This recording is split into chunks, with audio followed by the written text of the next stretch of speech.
کتاب کا نام ہے Pakistan in search of identity. جی ہاں، مبارک علی صاحب کی بہت مشہور تاریخ دان ہے۔ بالکل، اور یہ کتاب جو ہے یہ پاکستان کی اس کی اپنی آئیڈینٹی کی تلاش کو دیکھتی ہے نا؟ جی، آزادی کے بعد سے۔ ہاں، آزادی کے بعد سے جو ایک سفر رہا ہے، جو چیلنجز رہے ہیں، تو آج ہم اس کے شروع کے کچھ چیپٹرز دیکھیں گے کہ مصنف کیا کہتے ہیں۔ بالکل، اور یہ اہم موضوع بھی ہے کیونکہ پاکستان کی تاریخ کو، اس کی سمت کو سمجھنے کے لیے یہ آئیڈینٹی کرائسس سمجھنا بہت ضروری ہے۔ صحیح۔ مبارک علی صاحب نے کافی گہرائی میں اس کا تجزیہ کیا ہے، تاریخی اور سیاسی دونوں زاویوں سے۔ تو آئیے شروع کرتے ہیں۔ پہلا حصہ، chapter 1، consciousness of Muslim identity in South Asia before 1947۔ مصنف یہاں 1947 سے پہلے کی بات کر رہے ہیں۔ جی۔ برصغیر میں مسلمانوں کی جو شناخت تھی، اس کا شعور، کانشسنس، کیا وہ ہمیشہ سے ایک جیسا تھا، متحد تھا؟ مصنف کا بنیادی نقطہ یہی ہے کہ ایسا نہیں تھا۔ حقیقت میں 1947 سے پہلے جو ہندوستان کی مسلم کمیونٹیز تھی نا، وہ سماجی طور پر کبھی بھی ایک اکائی، ایک سنگل اینٹی نہیں تھی۔ اچھا۔ جی، بہت سی تقسیمیں موجود تھیں۔ کس قسم کے تقسیمیں؟ مطلب صرف مذہبی نہیں تھی؟ نہیں، مصنف کے مطابق سماجی اور نسلی تقسیمیں زیادہ گہری تھیں۔ ایک تو فرق تھا فاتحین یعنی کانکررز، پھر باہر سے آئے مہاجرین، امیگرنٹس، اور مقامی نو مسلم، لوکل کنورٹس۔ اور اکثر یہ ہوتا تھا کہ نسلی شناخت یعنی ایتھنک آئیڈینٹی وہ مذہبی شناخت سے زیادہ طاقتور ہوتی تھی۔ مثال کے طور پر؟ جیسے سندھ میں عربوں کا اثر دیکھ لیں، یا شمالی ہندوستان میں ترکوں کا، اور حکمران طبقے بھی وہ اپنے ہی نسلی گروہوں کو زیادہ نوازتے تھے۔ اچھا۔ جیسے لودھیوں نے افغانوں کو زیادہ اہمیت دی۔ تو اس کا مطلب ہے کہ جو مقامی مسلمان تھے ان کو کمتر سمجھا جاتا تھا؟ بالکل۔ کتاب میں 14ویں صدی کے مورخ ہیں ضیاء الدین برنی، جی، ان کی مثال دی گئی ہے کہ کیسے سلطان نے کم سمجھی جانے والی ذات کے مسلمانوں کو قابلیت ہونے کے باوجود اعلیٰ عہدے نہیں دیے۔ برنی کا تو نظریہ ہی یہی تھا کہ صرف اعلیٰ نسل والے ہی حکومت کر سکتے ہیں۔ پھر مغلوں کے دور میں بھی ایرانیوں اور ترکوں کو زیادہ اہمیت ملی، مقامی مسلمانوں کو، یہاں تک کہ افغانوں کو بھی وہ مقام نہیں ملا۔ رنگت کی بنیاد پر بھی فرق تھا؟ جی، اس کا بھی ذکر ہے کہ رنگت کی بنیاد پر بھی فرق رکھا جاتا تھا۔ لیکن اکبر بادشاہ نے تو کوشش کی تھی نا ہندوؤں اور مسلمانوں کو قریب لانے کی، انتظامیہ کو انڈینائز کرنے کی۔ ہاں، کوشش ضرور کی تھی۔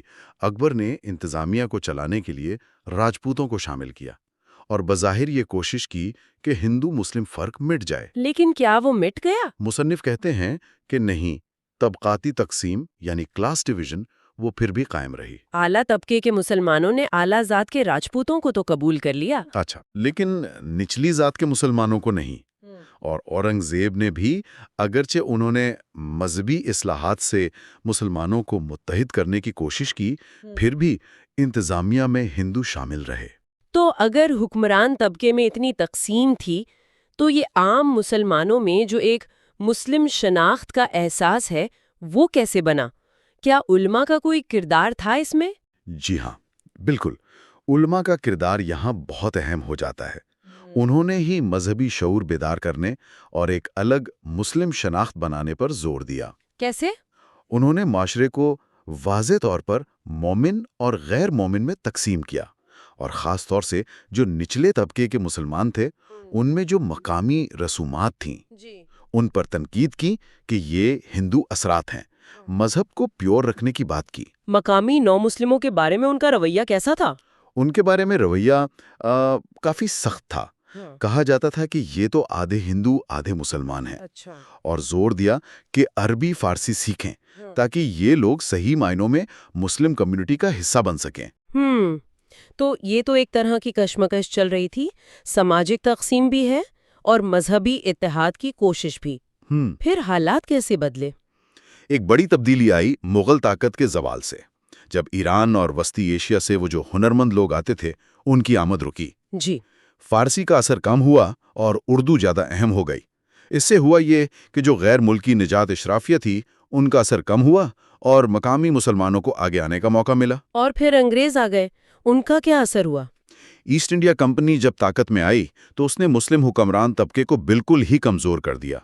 1803 میں جب دہلی پر قبضہ ہوا تو مغل بادشاہ تو بس نام کے رہ گئے۔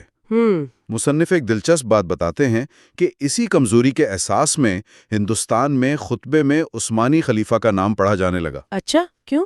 یہ ایک طرح سے یہ ظاہر کرنا تھا کہ اب مسلمانوں کا محافظ کوئی اور ہے، اور اسی دوران علماء نے خود کو کمیونٹی کے اصل محافظ کے طور پر پیش کرنا شروع کر دیا۔ کیا اسی دور میں وہ مذہبی احیائی تحریکیں، ریوائولسٹ موومنٹس بھی شروع ہوئیں؟ جی بالکل، کتاب میں ذکر ہے سید احمد شہید کی جہاد تحریک کا اور بنگال میں حاجی شریعت اللہ کی فرائضی تحریک کا۔ ان کا مقصد کیا تھا؟ دونوں کا مقصد کم و بیش ایک ہی تھا، اسلام کو مقامی رسومات سے پاک کرنا اور ایک مثالی اسلامی معاشرہ یا ریاست قائم کرنا۔ اور دوسرے مذاہب سے بھی کوئی چیلنج تھا؟ جی، عیسائی مشنریوں کی سرگرمیاں تھیں، پھر ہندو اصلاحی تحریکیں تھیں۔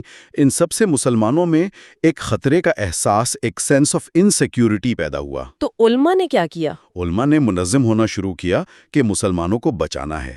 پھر فتوے مانگے جانے لگے کہ انگریزی سیکھنا کیسا ہے، کمپنی کی نوکری کرنا جائز ہے یا نہیں، ہندوستان دارالاسلام ہے یا دارالحرب۔ اور پھر 1857 آ گیا۔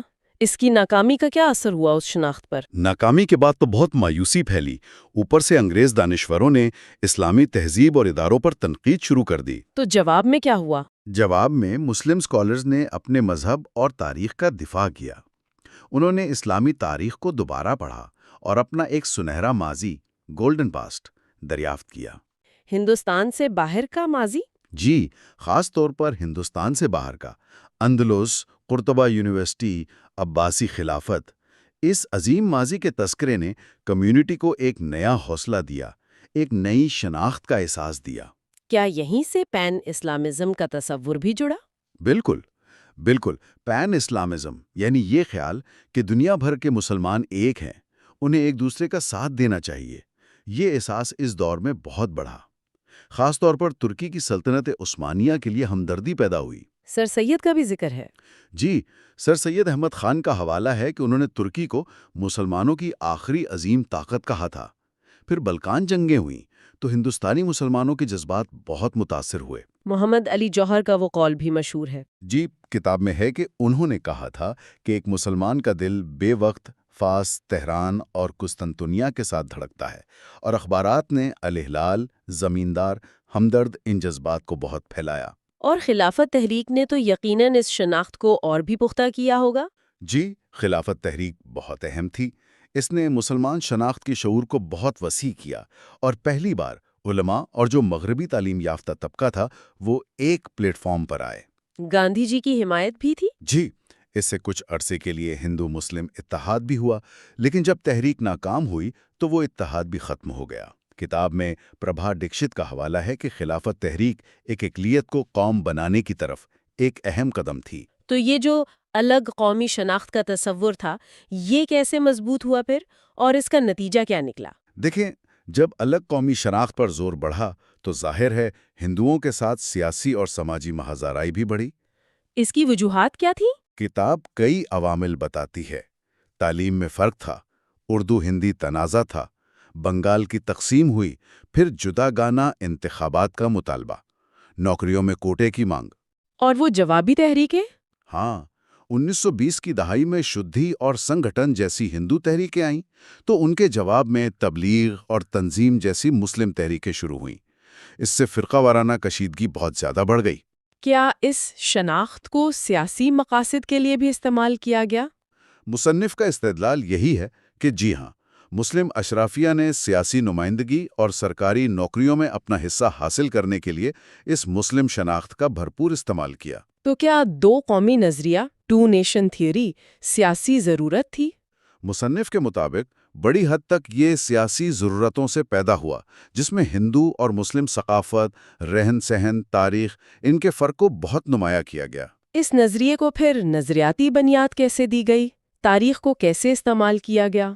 اس کے لیے مسلم دانشوروں نے تاریخ کو آپ کہہ لیں مذہب کی عینک سے دوبارہ لکھنا شروع کیا۔ اچھا؟ جی، ماضی کے مسلم فاتحین کو ہیرو بنایا گیا۔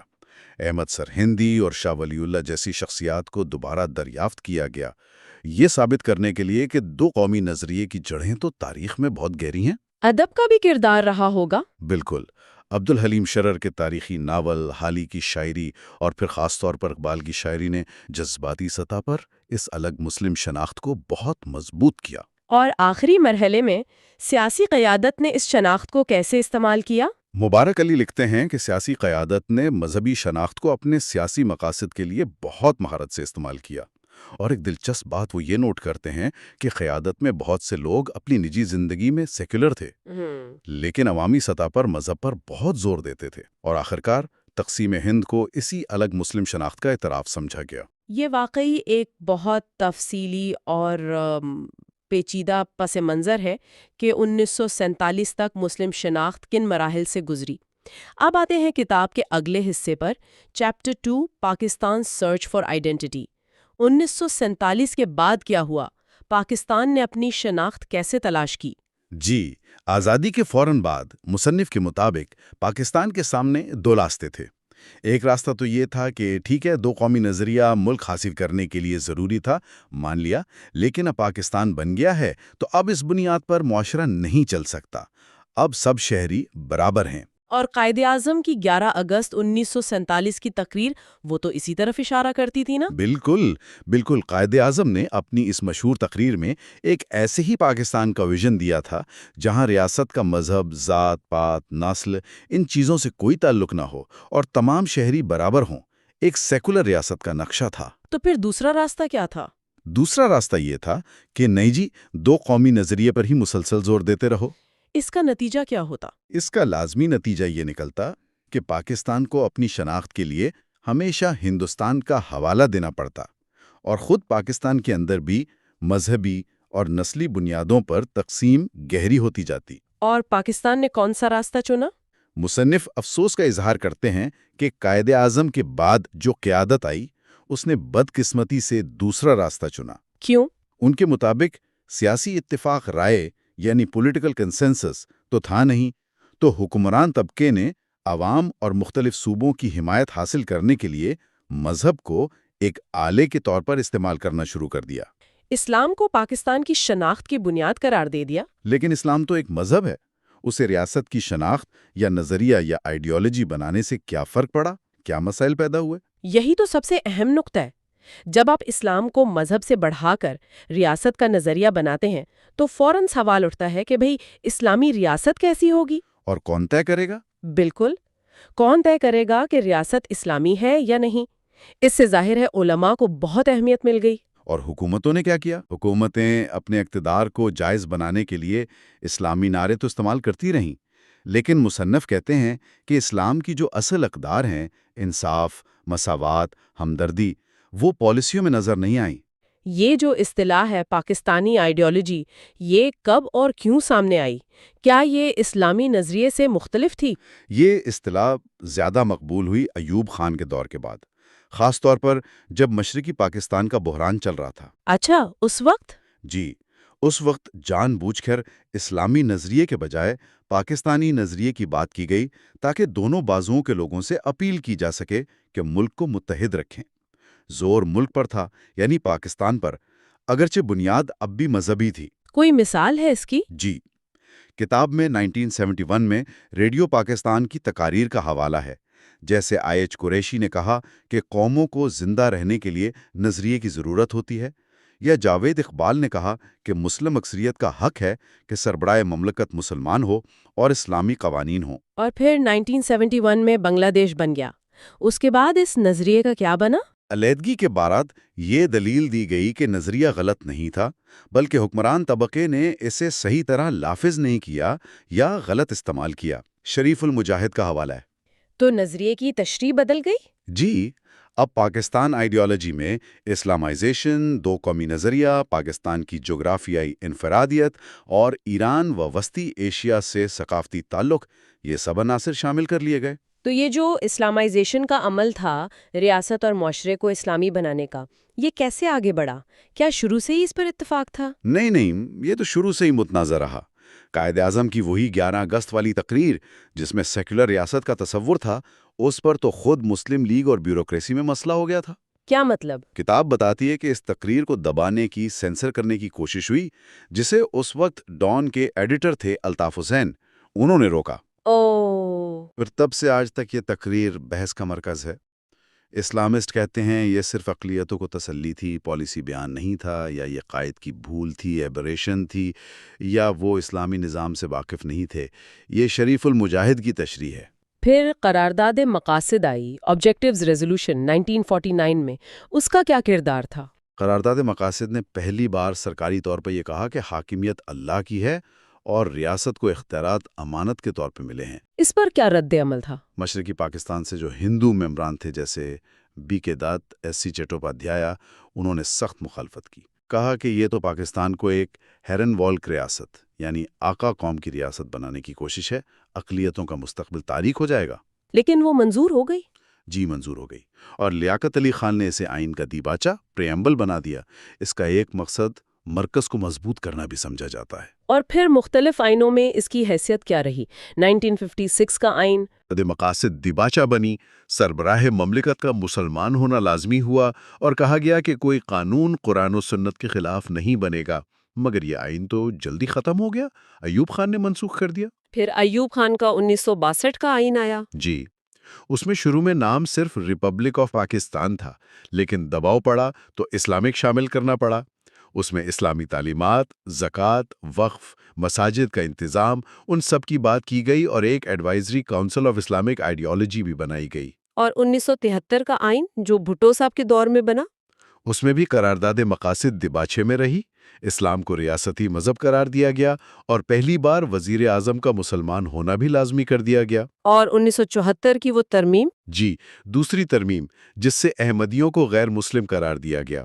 پھر مذہبی امور کی وزارت بنی، حج پالیسی آسان ہوئی، لیکن 1977 میں PNA کی نظام مصطفیٰ تحریک چلی۔ جی، تو اس کے جواب میں بھٹو صاحب نے کچھ اقدامات کیے، شراب، جوئے پر پابندی، جمعہ کی چھٹی، لیکن وہ کافی نہیں سمجھے گئے، اور پھر ضیاء الحق آ گئے۔ ضیاء الحق کا دور تو اسلامائزیشن کے حوالے سے بہت ہی اہم سمجھا جاتا ہے۔ کتاب اس بارے میں کیا کہتی ہے؟ ضیاء صاحب نے آئین کو معطل نہیں کیا، لیکن اس میں بنیادی تبدیلیاں کی۔ سب سے اہم تو یہ کہ قرارداد مقاصد کو صرف دیباچہ نہیں رہنے دیا، بلکہ آئین کا باقاعدہ حصہ، سبسٹینٹو پارٹ بنا دیا۔ اور انہوں نے علماء کی حمایت بھی حاصل کی؟ جی، علماء و مشائخ کی بھرپور حمایت حاصل کی۔ پھر وہ مشہور آرڈیننس آئے، زکوٰۃ و عشر آرڈیننس، حدود آرڈیننس، شریعت کوڈ بنی، بلا سود بینکاری یعنی PLS شروع ہوئی، احترام رمضان آرڈیننس آیا۔ تعلیم میں بھی تبدیلیاں ہوئیں؟ ہاں، اسلامیات اور مطالعہ پاکستان لازمی قرار دیے گئے۔ ان سارے اقدامات کے نتائج کیا نکلے مصنف کے مطابق؟ مصنف ان کے بہت گہرے اور دور رس اثرات بتاتے ہیں۔ ایک تو جداگانہ انتخابات سے اقلیت قومی دھارے سے الگ ہو گئی۔ خواتین پر کیا اثر پڑا؟ حدود آرڈیننس اور قانون شہادت سے خواتین کے حقوق متاثر ہوئے۔ اور علماء؟ علماء بہت با اختیار ہو گئے، اور بعض اوقات جارحانہ بھی۔ تعلیم میں رٹا بازی بڑھی، تخلیقی سوچ کم ہوئی، فرقہ واریت کو ہوا ملی، خاص طور پر جب شیعہ کمیونٹی نے زکوٰۃ آرڈیننس پر اعتراض کیا۔ احمدیوں پر مزید پابندیاں لگیں۔ کیا ضیاء کے بعد آنے والی حکومتوں نے اس سمت کو بدلا؟ کتاب کے مطابق کم و بیش وہی راستہ جاری رہا۔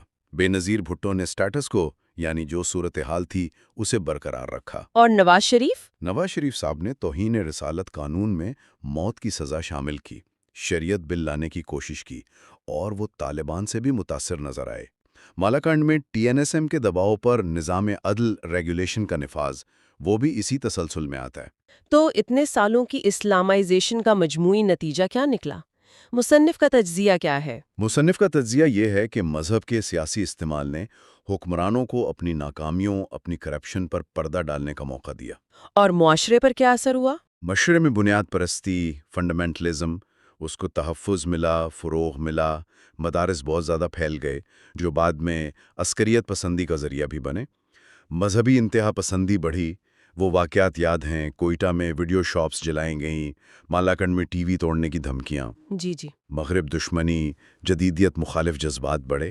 معاشرے میں ایک ظاہری قسم کی مذہبیت تو بڑھی، لیکن اندرونی طور پر اخلاقی گراوٹ کم نہیں ہوئی، اور علماء نے ریاست اور اقتدار پر اپنا حق جمانا شروع کر دیا۔ یہ تو اسلامائزیشن کی بات ہوئی۔ شناخت کے جو دوسرے اہم ستون تھے، دو قومی نظریہ، تاریخ، ان کے بارے میں کتاب کیا کہتی ہے؟ تقسیم کے بعد دو قومی نظریہ پاکستان آئیڈیالوجی کا ایک مرکزی حصہ بن گیا۔ اس کو تاریخی جواز دینے کے لیے ایک قریشی جیسے مورخین نے یہ بیانیہ بنایا کہ مسلمان تو جی برِ صغیر میں ہمیشہ سے الگ تھے، اسلام نے انہیں متحد رکھا، اکبر کی کوششیں ناکام ہوئیں، سرہندی نے مزاحمت کی اور سرہندی سے جناح تک ایک تسلسل ہے۔ لیکن کیا اس پر سوال نہیں اٹھے؟ جی، مصنف نشاندہی کرتے ہیں کہ تقسیم کے بعد اس نظریے کی ریلیونس پر سوال اٹھنے لگے کہ اب پاکستانی قوم پرستی کی بنیاد کیا ہو، صرف مذہب یا کچھ اور بھی؟ اور یہ جغرافیائی علیحدگی کا تصور کیا ہے؟ یہ تصور اس ضرورت سے پیدا ہوا کہ پاکستان کی شناخت کو ہندوستان سے بالکل الگ دکھایا جائے۔ خاص طور پر بنگلہ دیش بننے کے بعد؟ جی، بنگلہ دیش بننے کے بعد یہ فوکس مغربی پاکستان پر اور بڑھ گیا۔ کچھ دانشوروں جیسے احمد علی، انہوں نے یہ نظریہ پیش کیا کہ اصل قدیم انڈیا تو دراصل وادی سندھ یعنی پاکستان ہے، جس کا تعلق ہمیشہ سے مشرق وسطی سے زیادہ رہا ہے، گنگا جمنا کی تہذیب سے نہیں۔ اچھا۔ ماہر آثار قدیمہ ویلل کا بھی یہی خیال تھا۔ اعتزاز احسن کی کتاب ہے دا انڈس ساگا، وہ بھی یہی دلیل دیتی ہے کہ سندھ کی تہذیب ہزاروں سال ہندوستان سے الگ رہی۔ اس نظریے کو مضبوط کیسے کیا گیا؟ کوششیں ہوئیں مشرق وسطی سے تعلقات بڑھانے کی۔ OIC کانفرنس لاہور میں ہوئی، ضیاء صاحب نے امت پر زور دیا، بعد میں وسطی ایشیائی ریاستوں سے تعلقات کی کوشش ہوئی۔ تاریخی شناخت، ہسٹوریکل آئیڈینٹی کے حوالے سے کیا مسائل رہے؟ تاریخ کو کیسے استعمال کیا گیا؟ یہاں کئی پیچیدگیاں آئیں۔ پہلا سوال تو یہی تھا کہ بھئی پاکستان کی تاریخ شروع کہاں سے ہوتی ہے؟ 1947 سے، 712 عیسوی میں محمد بن قاسم کی آمد سے، یا قدیم وادی سندھ سے؟ آثار قدیمہ میں بھی ترجیحات کا مسئلہ رہا ہوگا۔ بالکل، کہ اسلامی دور کو اہمیت دیں یا اس سے پہلے کے ادوار کو۔ پھر برصغیر کی مشترکہ تاریخ کو کیسے بانٹیں؟ دہلی سلطنت اور مغل دور کو پاک ہند کہیں یا انڈو پاک؟ ہیروز کا انتخاب بھی متنازع رہا۔ جی، قاسم، غزنوی، غوری، اورنگزیب ہیرو ہیں یا اکبر جیسے حکمران؟ پھر تحریک پاکستان کی تاریخ لکھنے میں بھی مسائل نظر آئے، صرف چند عظیم شخصیات پر فوکس، باقی علاقوں کے کردار کو نظر انداز کرنا، صوبائی تفاخر اور مذہبی جماعتوں کی طرف سے تاریخ کو اپنے نظریے کے مطابق ڈھالنے کی کوششیں۔ کہ کیسے وقت اور حالات، خاص طور پر سوشیو اکنامک اور پولیٹیکل حالات، مذہبی تحریروں کی تشریح پر اثر ڈالتے ہیں۔ یعنی انٹرپریٹیشن بدل جاتی ہے؟ ہاں، بالکل۔ کتاب کہتی ہے کہ ہر نئی تشریح دعویٰ تو یہی کرتی ہے کہ وہ اصل تعلیمات پر مبنی ہے، لیکن اصل میں وہ وقت کی ضرورتوں کے مطابق بدلتی ہے۔ مختلف گروہوں، خاص کر حکمران طبقے کے مفادات کا بھی اس میں عمل دخل ہوتا ہے۔ اس باب میں خاص طور پر تقسیم کے بعد ہندوستان اور پاکستان میں اسلام کی دو، آپ کہہ لیں، بالکل مختلف تشریحات کا تجزیہ کیا گیا ہے۔ اچھا، تو ہندوستان میں کیا صورتحال بنی؟ وہاں تو مسلمان اقلیت میں آ گئے تھے ایک نئے نظام میں۔ جی ہاں، ہندوستان کے مسلمانوں کو تقسیم کے بعد ایک سیکولر اور ڈیموکریٹک ماحول میں خود کو ایڈجسٹ کرنا تھا۔ یہ آسان نہیں تھا۔ اس سے پہلے برطانوی راج میں سر سید احمد خان نے ایک کوشش کی تھی اسلام کی جدید تشریح کی، تاکہ نئے حالات سے ہم آہنگ ہو سکیں۔ جی، سر سید کا کام تو بہت اہم مانا جاتا ہے۔ بالکل۔ کتاب کے مطابق انہوں نے جہاد کے تصور کو رد کیا، خلافت کی عالمگیریت کو نہیں مانا اور غیر مسلم حکمرانوں یعنی انگریزوں کی اطاعت پر زور دیا۔ یہ دلیل دی کہ عیسائی اہل کتاب ہیں، اور آج کے دور میں ہندوستان میں مولانا وحید الدین خان جیسے علماء اور دانشور، کتاب کہتی ہے، اسی روایت کو آگے بڑھا رہے ہیں۔ اچھا، وہ کیسے؟ وہ اسلام اور سیکولرزم میں مطابقت پیدا کرنے کی کوشش کر رہے ہیں۔ ان کا ماننا ہے کہ سیکولر ریاست میں مذاہب کو تبلیغ کی آزادی ہوتی ہے، تو یہ ہندوستان میں اسلام کی بقا کے لیے ضروری ہے۔ یعنی مذہب اور سیاست الگ الگ؟ جی، وہ اسی پر زور دیتے ہیں، اور یہ بھی کہ ہندو مت اور اسلام میں جو مشترکہ اقدار ہیں جیسے امن، محبت، ان کو تلاش کیا جائے تاکہ اختلافات کم ہوں۔ وہ مسلح جد و جہد یا انقلاب کو رد کرتے ہیں، ایسی جہادی تحریکوں کو اسلام کے لیے نقصان دہ سمجھتے ہیں، مذہبی نیشنلزم اور پین اسلامزم پر بھی تنقید کرتے ہیں۔ تو پھر راستہ کیا ہے ان کے نزدیک؟ جمہوری اور آئینی طریقے، احتجاج اور تشدد نہیں۔ کتاب کہتی ہے کہ یہ تشریح ہندوستان کے پڑھے لکھے مسلم مڈل کلاس کے مفادات سے زیادہ قریب ہے۔ یہ تو ہوئی ہندوستان کی بات، اب پاکستان کا بتائیں۔ وہاں تو بالکل الٹ صورتحال تھی، اکثریت مسلمانوں کی، ریاست کی بنیاد مذہب پر۔ وہاں کیا ہوا؟ پاکستان میں کہانی بالکل مختلف ہے۔ شروع میں قرارداد مقاصد وغیرہ سے کوشش ہوئی کہ اسلامی آئین بنے۔ ہاں، وہ تو آئینی تاریخ کا اہم حصہ ہے۔ جی، لیکن پھر 1958 کا مارشل لا آ گیا، اس نے وہ عمل روک دیا۔ پھر 70 کی دہائی سے آپ دیکھیں مذہبی جماعتیں انتخابات میں مسلسل ناکام ہوتی رہیں، جماعت اسلامی، جمعیت علماء پاکستان، پاکستان عوامی تحریک وغیرہ۔ اچھا، تو ان ناکامیوں کا کیا اثر ہوا؟ اثر یہ ہوا کتاب کے مطابق کہ بہت سے علماء اور مذہبی جماعتوں کا رویہ جمہوریت اور سیکولرزم کے خلاف سخت ہو گیا۔ سیکولرزم کو تو اکثر لا دینیت سمجھا جاتا ہے یہاں۔ بالکل، اور اسلام کے لیے خطرہ تصور کیا جاتا ہے۔ جاوید اکبر انصاری جیسے نظریاتی رہنماؤں کا ذکر ہے جنہوں نے سیکولرزم اور جمہوریت کے خلاف باقاعدہ جہاد پر زور دیا۔ جہاد کس معنی میں؟ ان کی دلیل یہ تھی کہ یہ نظام لوگوں کو حقوق مانگنے کی طرف لے جاتے ہیں جس سے وہ مذہب سے دور ہو جاتے ہیں۔ کچھ دانشور جیسے عبد الوہاب سوری کا حوالہ ہے، وہ جمہوریت کی مذمت کرتے ہیں کہ یہ نیک اور گنہگار کو برابر ووٹ کا حق دیتی ہے۔ لبرلزم کو بھی غیر اسلامی سمجھا گیا۔ تو کیا یہ صرف نظریاتی مخالفت تھی یا اس میں شدت پسندی بھی آئی؟ آپ نے جہاد کا لفظ استعمال کیا۔ جاوید انصاری کے حوالے سے کتاب کہتی ہے کہ ان کے نزدیک جہاد کا دائرہ بہت وسیع تھا، صرف جنگ نہیں بلکہ معاشرے میں ہر وہ چیز جسے وہ غیر اسلامی سمجھتے تھے اس کے خلاف جدوجہد۔ مثال کے طور پر؟ جیسے آبادی کنٹرول کے محکمے، خواتین ڈویژن، خواتین کی NGOs، 5 اسٹار ہوٹل، کلب، ان سب کے خلاف مہم چلانا، حتیٰ کہ امیر علاقوں میں ہونے والی پارٹیوں میں خلل ڈالنے کی ترغیب بھی دی گئی۔ یہ تو معاشرتی ٹکراؤ کی بات ہو گئی۔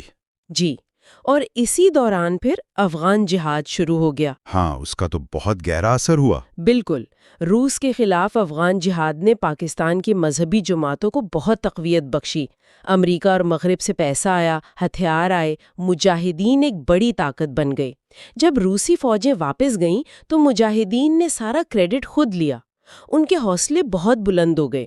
جماعت اسلامی نے بھی اپنی پالیسی بدلی اور اسلامی انقلاب کا نعرہ اپنایا۔ اچھا، جماعت نے بھی؟ جی، جاوید انصاری نے اسے ماضی کی تحریکوں جیسے امداد اللہ مکی کی تحریک کا تسلسل قرار دینے کی کوشش کی، لیکن کتاب یہ کہتی ہے کہ جماعت کے حامی تو زیادہ تر مڈل کلاس کے لوگ ہیں، وہ پرامن زندگی چاہتے ہیں، تو مسلح جدوجہد ان کے لیے عملی راستہ نہیں تھا۔ تو پھر جماعت کیا کرتی رہی؟ وہ پھر مسلح جدوجہد کے بجائے اسٹریٹ پاور مطلب احتجاج، جلسے جلوس، پروپیگنڈا، اس کے ذریعے حکومت گرانے کی باتیں کرنے لگیں۔ اور دوسرے مذہبی رہنما جماعت کے علاوہ؟ ڈاکٹر اسرار احمد کا ذکر ہے، جو جماعت سے الگ ہوئے تھے، انہوں نے تنظیم اسلامی بنائی۔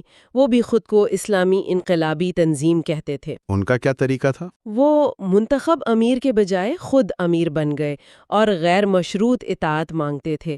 انہوں نے تحریک خلافت بھی شروع کی۔ طاہر القادری کا بھی ذکر ہے کہ الیکشن میں ناکامی کے بعد وہ بھی انقلابی سیاست کی طرف آئے۔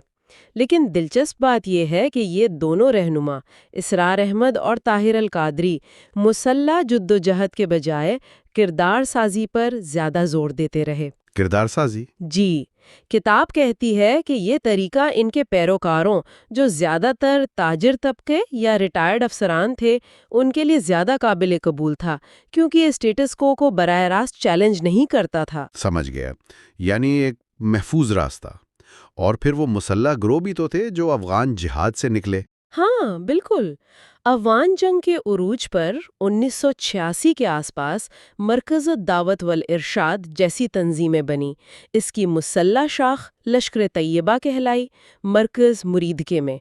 کتاب کے مطابق یہ تنظیم نہ صرف پاکستانیوں کو بلکہ دوسرے ملکوں سے آنے والوں کو بھی ٹریننگ دیتی تھی، فلپائن، صومالیہ، سوڈان، بوسنیا، امریکہ، برطانیہ وغیرہ سے۔ اور ان کا نظریہ کیا تھا؟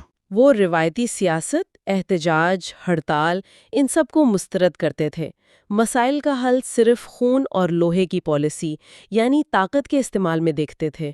ان کی اس وقت کی پالیسی، کتاب کہتی ہے، پاکستانی حکومت سے براہ راست ٹکرانے کی نہیں بلکہ پاکستان کو بیرونی جہاد کے لیے ایک بیس کے طور پر استعمال کرنے کی تھی۔ فنڈنگ کہاں سے آتی تھی؟ سعودی عرب اور مقامی ذرائع سے مدد ملتی تھی۔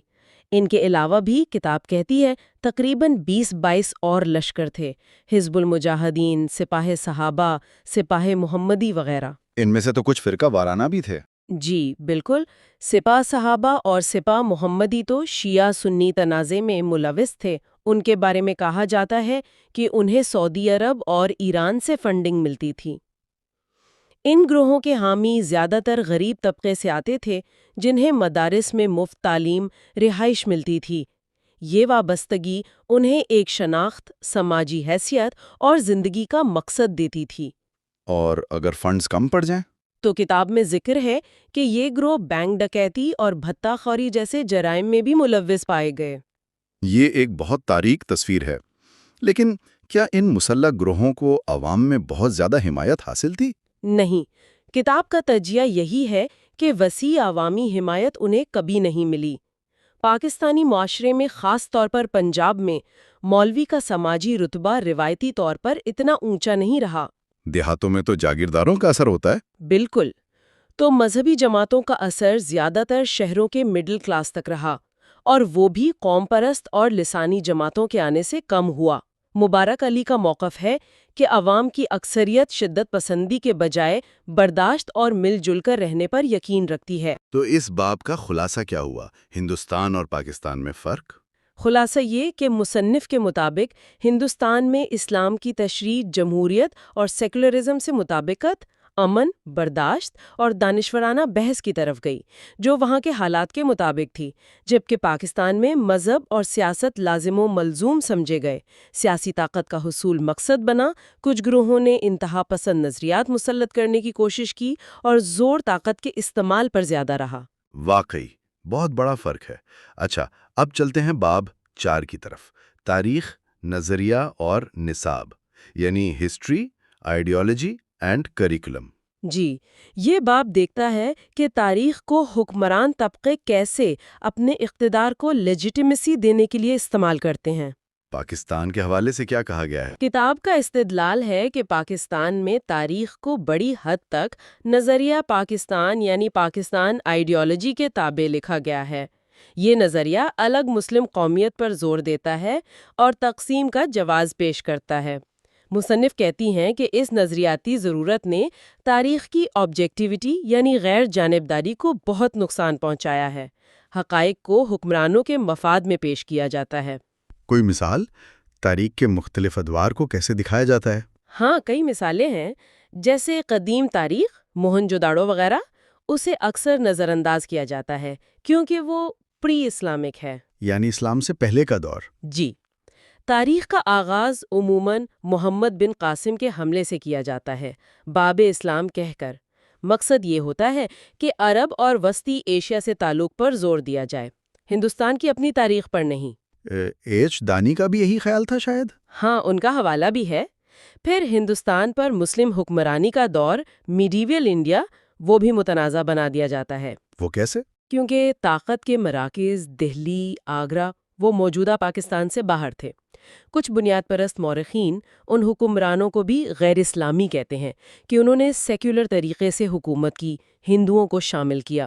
مشترکہ ثقافت یعنی کمپوزٹ کلچر اور خاص طور پر اکبر کی پالیسیوں پر تنقید کی جاتی ہے۔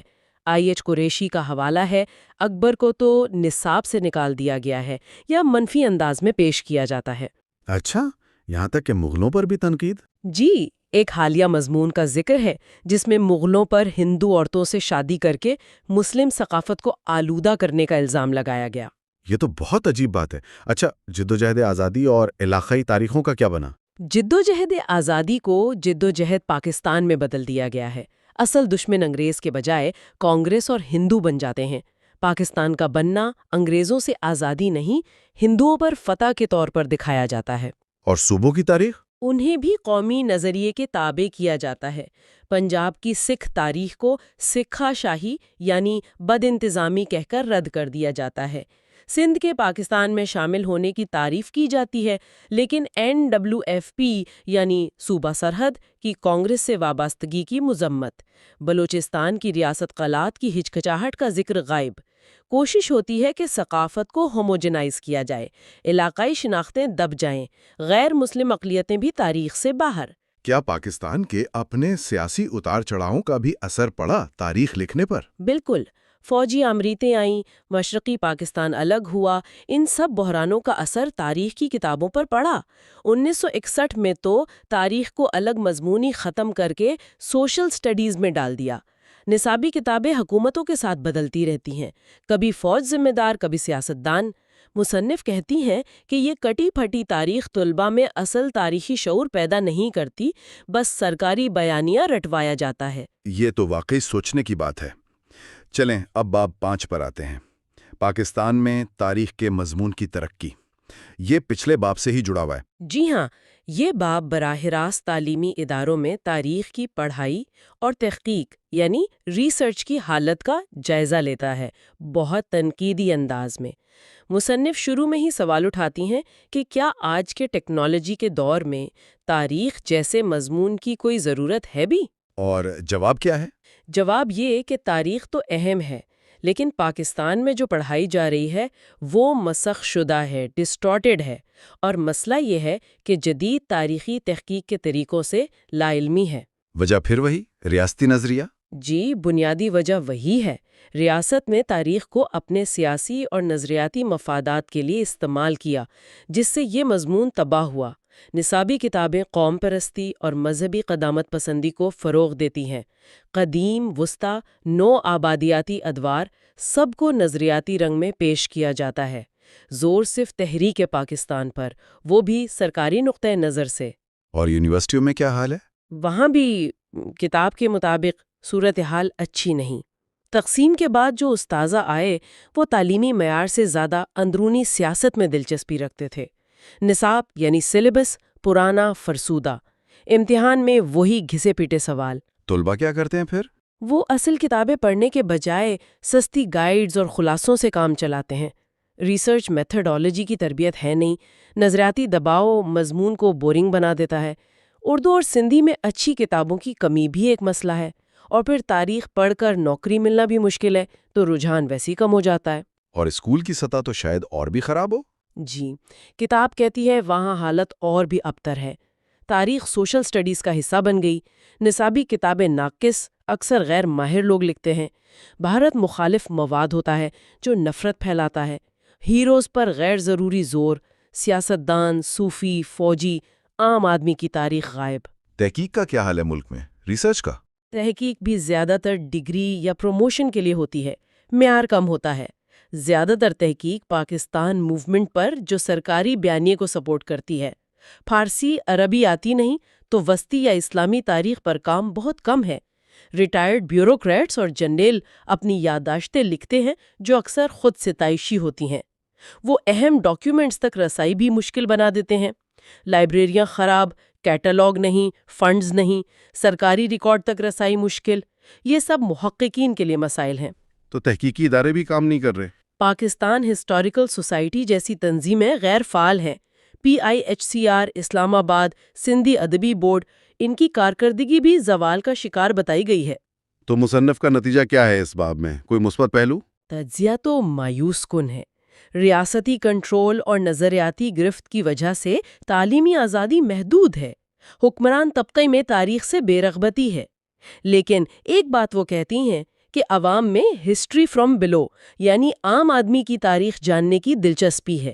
لوگ سچ جاننا چاہتے ہیں، اور یہ کہ مقامی تحقیق نہ ہونے کی وجہ سے ہم غیر ملکی تحقیق پر انحصار کرتے ہیں اور اپنی تاریخ کو ان کے زاویے سے دیکھتے ہیں۔ واقعی پیچیدہ صورتحال ہے۔ چلیں آج کے آخری باب نمبر 6 کی طرف، تحریک خلافت، سیاست کی اسلامائزیشن۔ جی، یہ باب اس عمل کو دیکھتا ہے جسے مصنف سیاست کی اسلامائزیشن کہتی ہیں، یعنی سیاست کو مذہب کے تابع لانا۔ مصنف 2 صورتیں بتاتی ہیں۔ ایک، جب حکمران علماء کو استعمال کریں اپنے اقتدار کو مذہبی جواز دینے کے لیے۔ دوسری، جب علماء خود منظم ہو کر سیاست میں آئیں اور اسے مذہب کے تابع کرنے کی کوشش کریں۔ تحریک خلافت اس دوسری قسم کی مثال ہے۔ اچھا، تو خلافت کی یہ علامت ہندوستان میں اتنی اہم کیسے بنی؟ اس کا کوئی تاریخی پس منظر؟ جی، کتاب بتاتی ہے۔ سلطنت دہلی کے دور میں عباسی خلیفہ کی حیثیت علامتی تھی۔ مغل بادشاہ تو خود مختار تھے، ہاں، ٹیپو سلطان نے عثمانی خلیفہ سے منظوری لی تھی، لیکن اسی خلیفہ نے انگریزوں کے کہنے پر ٹیپو کو ان سے نہ لڑنے کا فتویٰ بھی دیا۔ اوہ، یہ دلچسپ بات ہے۔ سید احمد بریلوی نے تو خود کو خلیفہ کہہ دیا تھا۔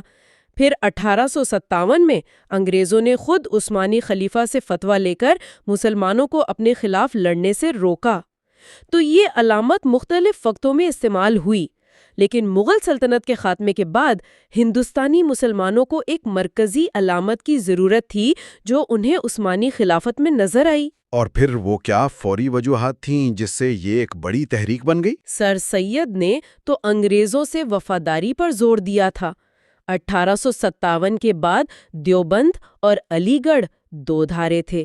مسلم لیگ بھی شروع میں وفادار تھی، لیکن پھر تقسیم بنگال کی تنسیخ ہوئی، بلکان جنگوں میں ترکی ہارا۔ مسلمانوں کو لگا کہ انگریز ان کے مفاد میں نہیں۔ پہلی جنگ عظیم میں ترکی ہار گیا۔ خطرہ ہوا کہ سلطنت ختم ہو جائے گی، خلافت بھی۔ اس خطرے نے خلافت کو ہندوستانی مسلمانوں کے لیے ایک اہم جذباتی اور مذہبی علامت بنا دیا۔ تو تحریک شروع کیسے ہوئی؟ سیاست کی اسلامائزیشن کیسے ہوئی؟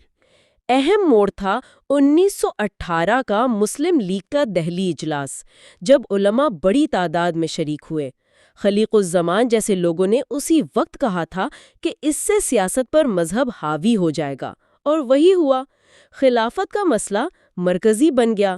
لبرل قیادت جیسے جناح پیچھے رہ گئیں، علماء جیسے مولانا عبدالباری اور جذباتی رہنما جیسے علی برادران جو مولانا بن گئے، وہ آگے آ گئے۔ آل انڈیا خلافت کمیٹی بھی اسی وقت بنی؟ جی، اس نے مسلم لیگ کی جگہ لے لی۔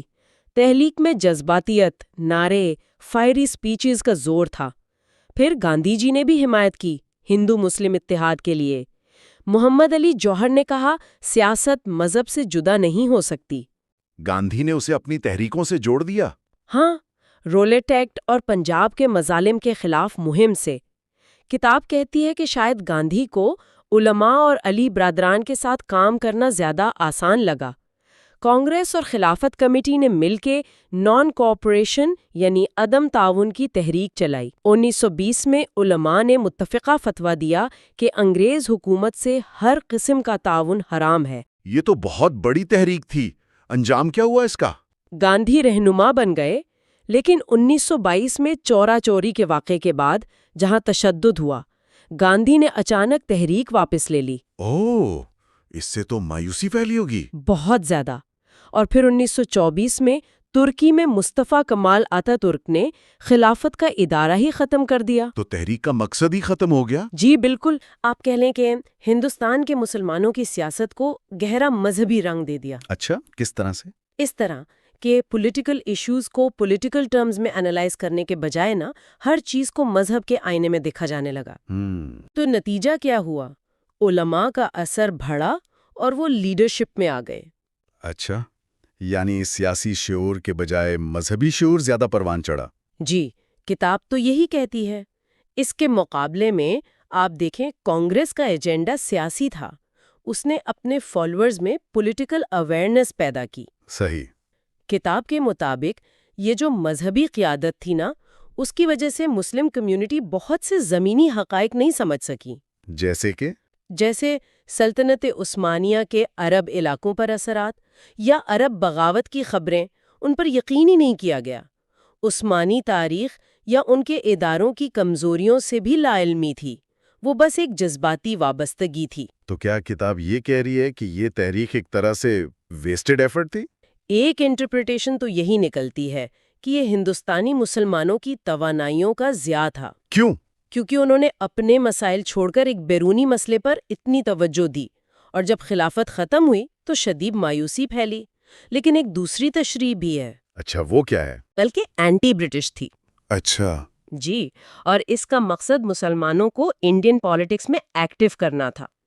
گیل مینالٹ کا حوالہ بھی ہے کہ اس نے معاشرے کے تمام طبقات یہاں تک کہ خواتین کو بھی سیاسی سرگرمیوں میں شامل کیا، اور ہندو مسلم اتحاد بھی ہوا، حالانکہ وہ زیادہ تر جذباتی تھا۔ لیکن یہ اتحاد جیسا آپ نے کہا جذباتی تھا تو زیادہ چلا نہیں اور کچھ منفی نتائج بھی نکلے۔ جی بالکل، اتحاد پولیٹیکل ریالٹی پر مبنی نہیں تھا نا، تو جیسے ہی عدم تعاون ناکام ہوا، وہی علماء جنہوں نے پہلے تعریف کی تھی گاندھی پر، تنقید کرنے لگے۔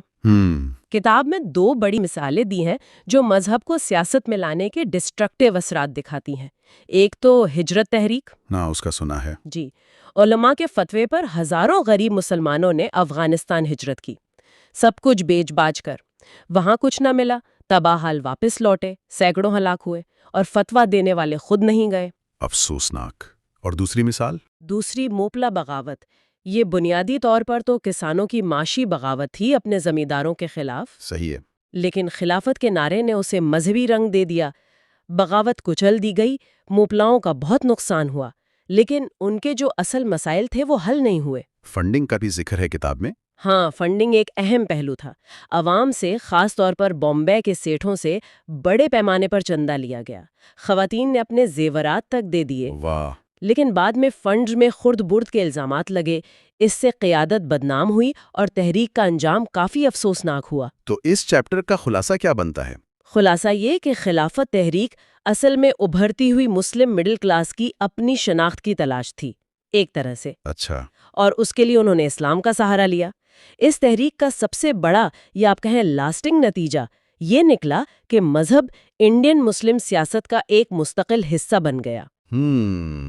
اتنا کہ بعد میں آنے والی لبرل قیادت کو بھی عوام کو موبلائز کرنے کے لیے مذہب کا استعمال کرنا پڑا، اور خلافت کا جو ایک رومانوی تصور ہے وہ آج بھی زندہ ہے، اور اس تحریک کے اثرات آج بھی خطے کی سیاست میں نظر آتے ہیں۔ یہ تو واقعی ایک کمپلیکس لیگیسی ہے۔ اب آتے ہیں chapter 7 religion and politics, integration, separation and conflict پر۔ مذہب اور سیاست کا تعلق تو ہمیشہ سے ہی ایک نازک موضوع رہا ہے۔ بالکل، یہ باب کہتا ہے کہ دونوں کا مقصد تو ایک ہی ہے، پاور حاصل کرنا۔ صحیح۔ لیکن طریقے مختلف ہیں۔ مذہب لوگوں کے مذہبی جذبات ابھارتا ہے، جبکہ سیاست اسٹریٹجی، ڈپلومیسی اور عوامی رائے جیتنے کی کوشش کرتی ہے۔ اور بنیادی فرق کیا ہے؟ بنیادی فرق یہ ہے کہ مذہب الہامی قوانین پر زور دیتا ہے جو بدلے نہیں جا سکتے نا، جبکہ عملی سیاست وقت کے چیلنجز کے مطابق تبدیلی اور موافقت پر یقین رکھتی ہے۔ سیکولر اپروچ میں تو انسان اپنی تقدیر خود بنانے کا ذمہ دار ہے۔ تاریخ میں ان کے تعلق کی کیا شکلیں رہی ہیں؟ کتاب کیا ماڈلز پیش کرتی ہے؟ کتاب 3 ماڈلز بتاتی ہے۔ ٹھیک۔ پھر پہلا ہے انٹیگریشن اینڈ شیئرنگ، یعنی مذہب اور سیاست کا مل کر حکومت کرنا۔ ٹھیک ہے۔ دوسرا پالیٹکس ڈومینیٹنگ ریلیجن، جب سیاست مذہب کو اپنے مقاصد کے لیے استعمال کرتی ہے، اسے زیر کر لیتی ہے۔ اور تیسرا ہے کانفلکٹ اینڈ سیپریشن، یعنی جب دونوں ایک دوسرے کے حریف بن جاتے ہیں، لڑتے ہیں، جو آخرکار علیحدگی کا باعث بن سکتا ہے۔ اور وقت کے ساتھ مذہب ان چیلنجز کا سامنا کیسے کرتا ہے؟ دیکھیں، ہر مذہب ایک خاص وقت اور ماحول میں شروع ہوتا ہے نا، تو اس کی تعلیمات اس وقت کے مسائل کا حل ہوتی ہیں۔ جی۔ جب وقت بدلتا ہے، نئے چیلنجز آتے ہیں، تو مذہب کو بھی سروائیو کرنے کے لیے اڈیپٹ کرنا پڑتا ہے۔ کتاب کہتی ہے کہ اسلام میں آرتھوڈاکسی کو مکمل ہونے میں تقریباً 2.5 صدیاں لگیں۔ اچھا خاصا وقت۔ جی۔ اس کے بعد نئے خیالات کی گنجائش کم ہوتی گئی۔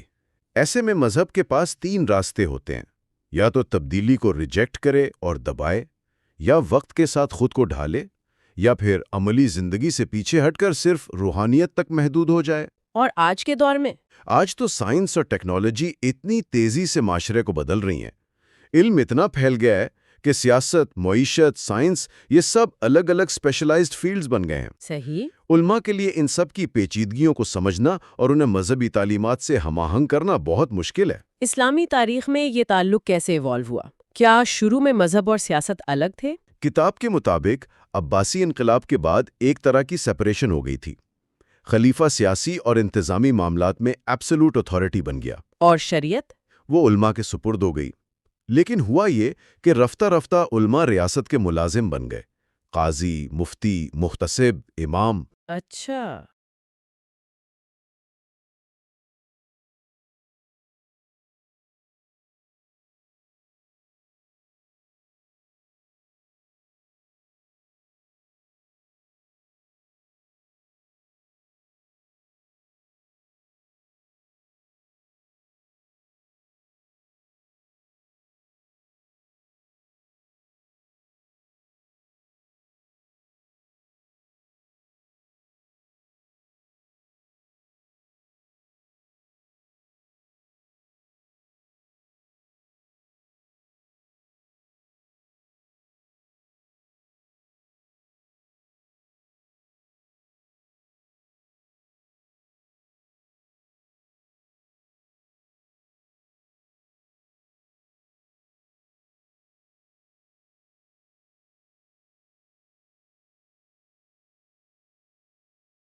اچھا خاصا وقت۔ جی۔ اس کے بعد نئے خیالات کی گنجائش کم ہوتی گئی۔ ایسے میں مذہب کے پاس 3 راستے ہوتے ہیں، یا تو تبدیلی کو ریجیکٹ کرے اور دبائے، یا وقت کے ساتھ خود کو ڈھالے، یا پھر عملی زندگی سے پیچھے ہٹ کر صرف روحانیت تک محدود ہو جائے۔ اور آج کے دور میں؟ آج تو سائنس اور ٹیکنالوجی اتنی تیزی سے معاشرے کو بدل رہی ہیں، علم اتنا پھیل گیا ہے کہ سیاست، معیشت، سائنس یہ سب الگ الگ اسپیشلائزڈ فیلڈز بن گئے ہیں۔ صحیح۔ علماء کے لیے ان سب کی پیچیدگیوں کو سمجھنا اور انہیں مذہبی تعلیمات سے ہم آہنگ کرنا بہت مشکل ہے۔ اسلامی تاریخ میں یہ تعلق کیسے ایوالو ہوا؟ کیا شروع میں مذہب اور سیاست الگ تھے؟ کتاب کے مطابق عباسی انقلاب کے بعد ایک طرح کی سیپریشن ہو گئی تھی۔ خلیفہ سیاسی اور انتظامی معاملات میں ایبسولوٹ اتھارٹی بن گیا، اور شریعت؟ وہ علماء کے سپرد ہو گئی۔ لیکن ہوا یہ کہ رفتہ رفتہ علماء ریاست کے ملازم بن گئے، قاضی، مفتی، محتسب، امام۔ اچھا، تو ان کا کام حکمران کی اطاعت اور اس کے مفاد کے مطابق شریعت کی تشریح کرنا رہ گیا۔ حکمرانوں نے ان کا ظاہری احترام تو کیا، مشورے بھی لیے، لیکن جب چاہا اپنے سیاسی مقاصد کے لیے فتوے بھی لے لیے۔ علماء نے تو بادشاہوں کے سامنے سجدے جیسی درباری رسومات کو بھی جواز فراہم کیا۔ پھر سلطنت کے دور میں ذل الہی کا کانسیپٹ آیا۔ جی، عباسیوں کے زوال کے بعد جب صوبائی حکمران آئے تو بادشاہت کا ادارہ متعارف ہوا۔ مسلم فقہاء نے اسے انتشار سے بچنے اور امن و امان کے لیے ضروری قرار دے کر جائز قرار دیا۔ اچھا۔ پھر مرر فار پرنسز قسم کی کتابیں لکھی گئیں جنہوں نے بادشاہ کو ذل الہی یعنی خدا کا سایہ قرار دے دیا۔ اس سے بادشاہ مذہبی پابندیوں سے ایک طرح سے آزاد ہو گیا۔ ہندوستان میں دہلی سلطنت نے یہی ماڈل اپنایا۔ اکبر نے اس ماڈل کو ماڈیفائی کیا تھا، ہے نا؟ ہاں، اکبر نے ہندوستانی ماحول کے مطابق ایک نیا نظریہ دیا۔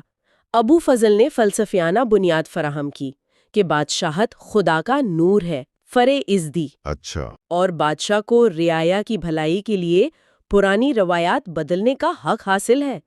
اکبر نے تو علماء سے محضر پر دستخط کروا کر مذہب کی تشریح کا اختیار بھی حاصل کر لیا تھا۔ تو وہ بہت پاورفل ہو گیا۔ جی، مذہبی اور سیاسی دونوں طرح سے۔ اس نے کم عمری کی شادی اور ستی جیسی رسومات پر پابندی لگانے کی کوشش بھی کی۔ لیکن کیا حکمران عملی طور پر شریعت پر عمل کرتے تھے؟ ضیاء الدین برنی کا کیا کہنا ہے اس بارے میں؟ برنی نے فتاوی جہانداری میں صاف لکھا ہے کہ بادشاہ کے لیے شریعت پر پوری طرح عمل کرنا بہت مشکل ہے۔ بادشاہت کے اپنے تقاضے ہوتے ہیں، شان و شوکت برقرار رکھنا ضروری ہے۔ اس نے علاؤدین خلجی کی مثال دی، جس نے کہا تھا کہ وہ شریعت نہیں جانتا، وہ وہی کرتا ہے جو ریاست کے لیے بہتر سمجھتا ہے۔ حکمرانوں نے عملی طور پر اپنے قانون بنائے جو اکثر شریعت سے مختلف ہوتے تھے۔ باغیوں کو تو ذاتی دشمن سمجھ کر سزائیں دی جاتی تھیں۔ اور علماء نے حکمرانوں کے ایکشنز کو جسٹیفائی کرنے کے لیے طرح طرح کی تشریحات کی، جیسے اکبر کی 4 سے زیادہ شادیوں کو قانونی حیثیت دینے کے لیے متعہ، عارضی شادی کا راستہ نکالا گیا۔ اور اورنگزیب کے بارے میں کیا خاص بات بتائی گئی ہے؟ اورنگزیب کی مثال دلچسپ ہے۔ اس نے مذہب کو سیاسی مقاصد کے لیے خوب استعمال کیا، جیسے اپنے بھائیوں دارا شکو اور مراد کے قتل کو مذہبی رنگ دیا۔ دارا پر الحاد کا الزام، مراد پر قصاص۔ صحیح۔ لیکن جب مذہبی عناصر نے سیاست میں مداخلت کی کوشش کی تو اس نے مخالفت کی۔ جب اس سے کہا گیا کہ ہندوؤں اور شیعوں کو انتظامیہ سے نکال دو تو اس نے انکار کر دیا کہ مذہب اور سیاست الگ الگ ہیں۔ اچھا۔ اس نے دکن کی مسلم ریاستوں پر حملے کے لیے بھی علماء کی رائے کی پرواہ نہیں کی۔ یہ دکھاتا ہے کہ حکمران مذہب کو ایک ٹول کے طور پر تو استعمال کرتے تھے، لیکن خود اس کے تابع نہیں ہونا چاہتے تھے۔ کیا اس سیاست غالب مذہب ماڈل کے خلاف کوئی تحریکیں نہیں چلیں؟ چلیں، بالکل چلیں۔ کتاب میں امام احمد بن حنبل کا ذکر ہے، ابن تیمیہ کا، اور ہندوستان میں مہدوی تحریک کا۔ ان سب کا مقصد سیاسی اختیار کو شریعت کے تابع لانا تھا۔ لیکن کامیاب نہیں ہوئی؟ نہیں، حکمرانوں نے انہیں سختی سے کچل دیا، اور یہ تحریکیں عوام میں بھی زیادہ مقبولیت حاصل نہ کر سکیں، کیونکہ ان کا رویہ اکثر بہت سخت اور متعصبانہ ہوتا تھا۔ دوسرا ماڈل جہاں مذہب سیاست پر حاوی ہوتا ہے، اس کی کیا مثالیں؟ کتاب اس ماڈل کو بھی ڈسکس کرتی ہے۔ اس میں یا تو مذہبی رہنما حکمران بن جاتے ہیں یا حکمران ان کے زیر اثر آ جاتے ہیں۔ اور اس کا نتیجہ؟ نتیجہ اکثر یہ ہوتا ہے کہ ایسی ریاستیں جبر پر یقین رکھتی ہیں تاکہ ایک پاکیزہ معاشرہ قائم کیا جا سکے۔ معمولی جرائم پر بھی سخت سزائیں دی جاتی ہیں۔ مثالیں ہیں جی۔ ایک تو کیلون کا جنیوا، وہاں مذہبی اختلاف پر شہر بدری، قید، حتیٰ کہ سزائے موت تک دی گئی۔ ہوٹل بند، گانے بجانے پر پابندی، ہنسنے پر سزا۔ لوگ جلدی تنگ آ گئے تھے۔ عجب۔ دوسری مثال وہابی تحریک کی ہے نجد و حجاز میں۔ سعودی حکمرانوں کے ساتھ مل کر انہوں نے اپنے وہابی نظریات نافذ کیے، مزارات گرائے، تاریخی یادگاریں مٹائیں اور نماز وغیرہ کی پابندی سختی سے کرائی۔ اور ہندوستان میں؟ ہندوستان میں سید احمد شہید کی تحریک، انہوں نے شمال مغربی سرحدی علاقے میں اسلامی ریاست بنانے کی کوشش میں زبردستی کے طریقے استعمال کیے، لوگوں کی داڑیاں ناپنا، ہونٹ کاٹ دینا، ٹخنوں کی ہڈیاں توڑ دینا۔ اس سے مقامی آبادی بہت ناراض ہوئی۔ یہ ماڈل تو نسبتاً حال میں بھی نظر آیا ہے۔ جی، کتاب طالبان کے دور حکومت کا ذکر کرتی ہے افغانستان میں، اور کچھ بدلی ہوئی شکل میں ایران کا، جہاں شریعت کا اپنا ورژن زبردستی نافذ کرنے کی کوشش کی گئی۔ پھر 19ویں صدی میں کولونیلزم آیا، اس نے کیا بدلا؟ کولونیلزم نے بہت کچھ بدلا۔ قانونی نظام بدل دیا، شریعت کی جگہ نئے قوانین آئے، اور سب سے بڑھ کر مذہب کو سیاست سے الگ کر دیا۔ اس کا رد عمل کیا ہوا؟ دو طرح کی تحریکیں ابھریں۔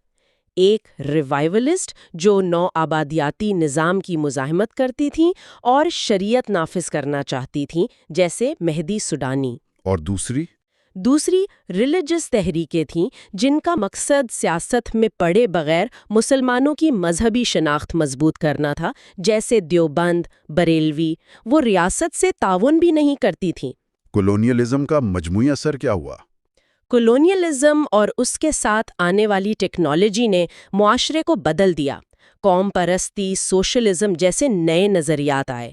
کتاب کہتی ہے کہ مذہب ان نئے چیلنجز کا مؤثر جواب دینے کی پوزیشن میں نہیں تھا، اس لیے اس نے ایک دفاعی پالیسی اپنائی اور جدیدیت سے کٹ سا گیا۔ اس جمود سے پھر انتہا پسندی اور بنیاد پرستی کو فروغ ملا۔ ایک نیا تعلیم یافتہ طبقہ بھی تو ابھرا تھا۔ ہاں بالکل، ایک ویسٹرن ایجوکیٹڈ طبقہ ابھرا جو مذہب اور سیاست کی علیحدگی پر یقین رکھتا تھا۔ ان کے لیے مذہب ذاتی معاملہ بن گیا۔ اور قوم پرستی؟ قوم پرستی کی تحریکوں نے بھی مذہب کے کردار کو کم کیا۔ جیسے عرب قوم پرستی میں مسلمان اور عیسائی عربی زبان کی بنیاد پر اکٹھے ہوئے۔ آزادی کے بعد زیادہ تر ممالک نے تو سیکولر آئین بنائے۔ جی، زیادہ تر نے، جہاں تمام شہریوں کو برابر سمجھا گیا۔ لیکن کتاب کہتی ہے کہ پاکستان کی صورتحال بالکل مختلف تھی۔ یہاں شروع سے ہی ریاست کو اسلامی بنانے اور سیاست معیشت کو اس کے تابع لانے کی کوششیں ہوئیں۔ تو ان تمام ماڈلز کا لب لباب کیا ہے؟ کتاب کیا نتیجہ اخذ کرتی ہے؟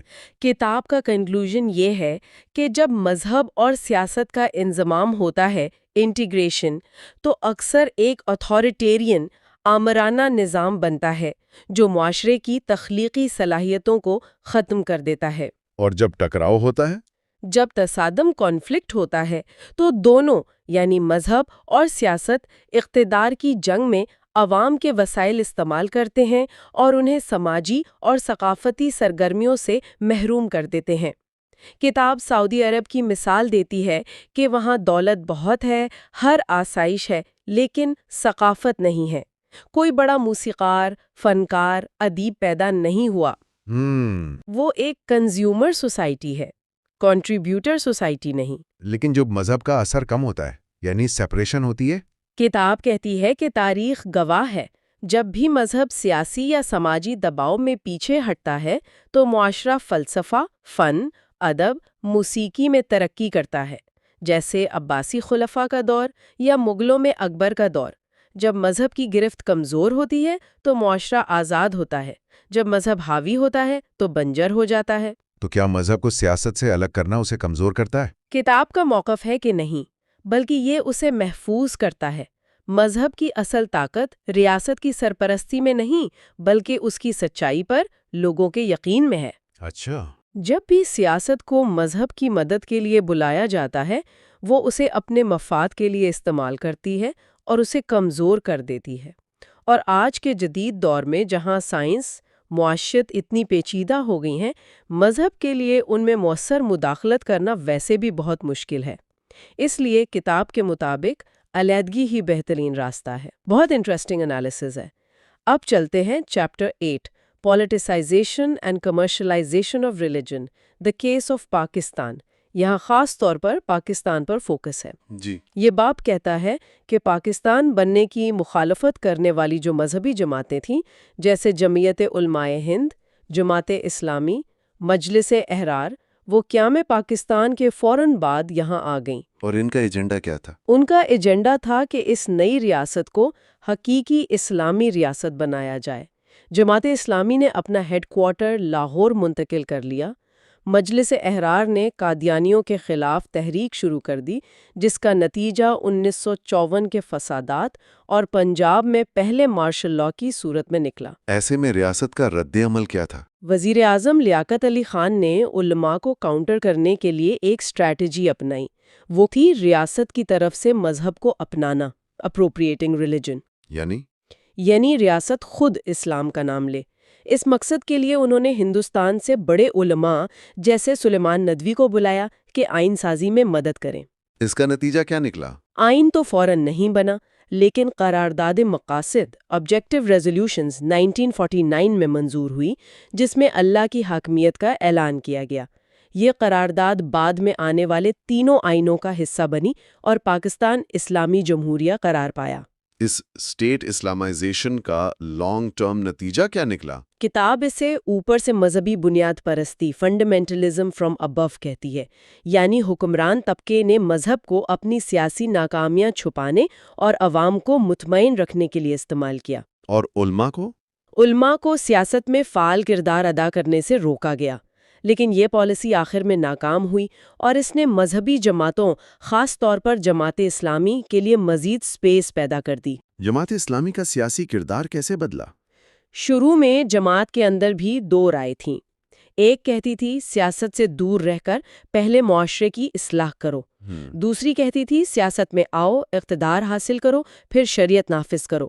اور کون سی رائے غالب آئی؟ دوسری رائے غالب آئی اور جماعت ایک سیاسی پارٹی کے طور پر زیادہ ایکٹیو ہو گئی۔ انتخابات میں تو زیادہ کامیابی نہیں ملی، لیکن ضیاء الحق کے دور میں انہوں نے حکومت کی بھرپور حمایت کی اور ضیاء کو اس کے اسلامائزیشن پروگرام میں مدد کی۔ ضیاء الحق نے بھی ان کی حمایت حاصل کی؟ جی، ضیاء الحق نے اپنی فوجی حکومت کو لیجیٹیمیسی دینے کے لیے علماء اور مشائخ کے ساتھ کئی کانفرنسیں کیں۔ اس دور میں ریاست اور علماء نے مل کر اسلام کی سیاست کاری کی۔ نظام مصطفیٰ کا نعرہ اسی دور میں بہت بلند ہوا۔ تعلیم اور میڈیا پر کیا اثر پڑا اس دور میں؟ ایک اہم چیز تھی درسی کتب کی اسلامائزیشن۔ پرائمری سے یونیورسٹی تک ہر مضمون، حتیٰ کہ سائنس کو بھی اسلام کی روشنی میں پڑھانے کی ہدایت تھی۔ اچھا۔ میڈیا بھی اس میں شامل تھا۔ خدا حافظ کی جگہ اللہ حافظ کا رواج اسی دور میں عام ہوا۔ کتاب کہتی ہے اس کا مقصد پاکستانی ثقافت پر فارسی اثر کم کر کے اسے زیادہ عربی بنانا تھا۔ اس کا اثر کیا ہوا؟ اس عمل نے مذہبی انتہا پسندی اور تنگ نظری کو عوام کے گھروں تک پہنچا دیا۔ لیکن 1980 کی دہائی میں افغان جہاد سے منظرنامہ بالکل بدل گیا۔ بالکل۔ افغانستان میں روسی فوج آئی تو امریکہ کو کمیونسٹ خطرے کا احساس ہوا۔ اس کا مقابلہ کرنے کے لیے امریکی حکومت نے جہاد تحریک شروع کی۔ پیسے سے؟ جی، CIA کا آپریشن سائیکلون تھا۔ ISI کے ذریعے مجاہدین کی مدد کے لیے تقریباً $7 ارب آئے، مزید $2 ارب براہ راست افغان دھڑوں کو۔ اس کے علاوہ سعودی CIA کی مشترکہ $10 ارب کی نقد امداد خفیہ آپریشنز کے لیے تھی۔ یونیورسٹی آف نیبراسکا کا کیا ذکر تھا؟ انہوں نے خاص طور پر طلباء کے لیے جہاد کی تعریف میں لکھی گئی درسی کتابیں تیار کیں۔ اس بیرونی فنڈنگ کا پاکستان پر کیا اثر ہوا؟ زبردست اثر ہوا۔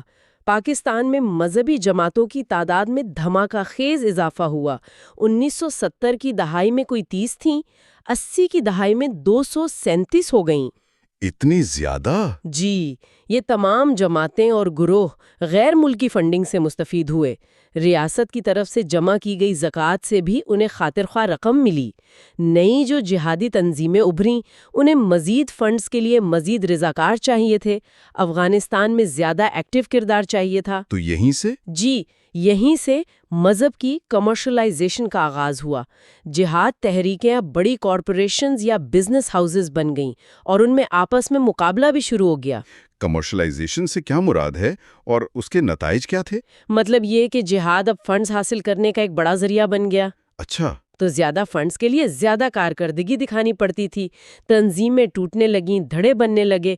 کیونکہ ہر مذہبی رہنما اب ایک گروہ کا واحد انچارج بننا چاہتا تھا اور فنڈز کو اپنی مرضی سے استعمال کرنا چاہتا تھا۔ اور وہ کارکردگی کیسے دکھاتے تھے؟ ہر گروہ جہاد میں اپنی اہمیت جتاتا تھا، دشمن کے خلاف تمام کامیابیوں کا سہرا اپنے سر لیتا تھا۔ کتاب میں حرکت المجاہدین کی تقسیم کی مثال ہے۔ اس سے الگ ہونے والے گروہ نے خود کو جیش محمد کہا اور فنڈنگ میں اپنا حصہ مانگا۔ اچھا۔ نئے گروپ نے افغانستان اور کشمیر میں مارے جانے والے تمام لوگوں کو اپنے عسکریت پسند ہونے کا دعویٰ بھی کر دیا۔ یہ دکھاتا ہے کہ ان گروہوں نے اپنے مقاصد کے لیے مرنے والوں کا بھی کس طرح استحصال کیا۔ ان جہادی تحریکوں نے موجودہ مذہبی سیاسی جماعتوں کو کیسے متاثر کیا؟ ان جہادی تحریکوں کے ابھرنے نے پرانی سیاسی مذہبی جماعتوں جیسے جماعت اسلامی کے کردار کو کمزور کر دیا۔ کیسے؟ کیونکہ یہ پرانی جماعتیں زیادہ تر اصلاح پسند تھیں، موجودہ سیاسی ڈھانچے کے اندر اقتدار چاہتی تھیں۔ ان کی حمایت اور طاقت کا مرکز شہری تعلیم یافتہ متوسط طبقہ تھا۔ اور جہادی تنظیمیں؟ یہ علاقوں سے تھے، نیم تعلیم یافتہ تھے۔ ان کا فوکس پاکستان کی اندرونی سیاست پر نہیں تھا، بلکہ افغانستان اور کشمیر میں دشمنوں سے لڑنے پر تھا۔ انہوں نے بھرتی کیسے کی؟ دیہاتوں اور چھوٹے شہروں کے نوجوانوں کو اٹریکٹ کرنے کے لیے انہوں نے ملک بھر میں اپنے دفاتر اور مدارس قائم کیے۔ 1980 سے پہلے مدارس کی تعداد کوئی 700 تھی۔ افغان جنگ نے یہ تعداد 10,000 تک بڑھا دی۔ 10,000؟ جی، یہ نوجوانوں کو کیسے بھرتی کرتے تھے؟ کیا طریقہ تھا؟ طریقہ یہ تھا کہ روسیوں، یہودیوں اور ہندوؤں کے ظلم و ستم کے نتیجے میں مسلمانوں کی مشکلات کو بڑھا چڑھا کر پیش کیا جائے۔ اچھا۔ انہیں بتایا جاتا کہ مسلمانوں کو آزاد کرانے کا واحد راستہ جہاد ہے۔ نوجوان رضاکاروں کو ایک خدائی مشن پورا کرنے اور ایک اعلیٰ مذہبی مقصد کے لیے جان قربان کرنے کی ترغیب دی جاتی۔ تو ایک پورا جہادی کلچر پیدا ہوا۔ اس کی کیا خصوصیات تھیں؟ جی، کتاب اس کلچر کی چند اہم خصوصیات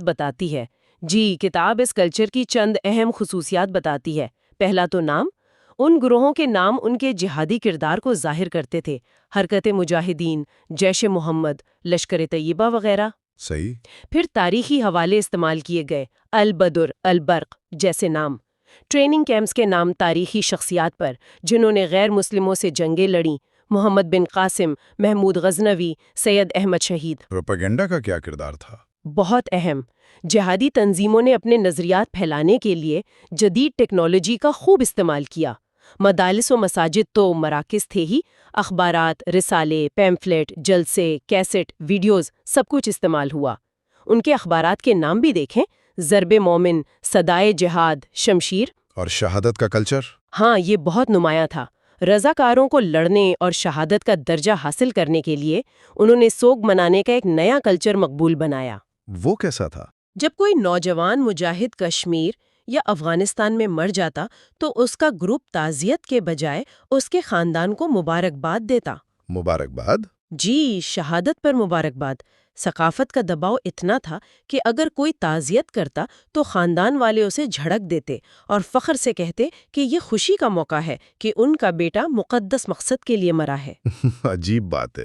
لوگوں کو تعزیت کے بجائے مبارکباد دینی چاہیے، اور جلد ہی یہ رواج بن گیا۔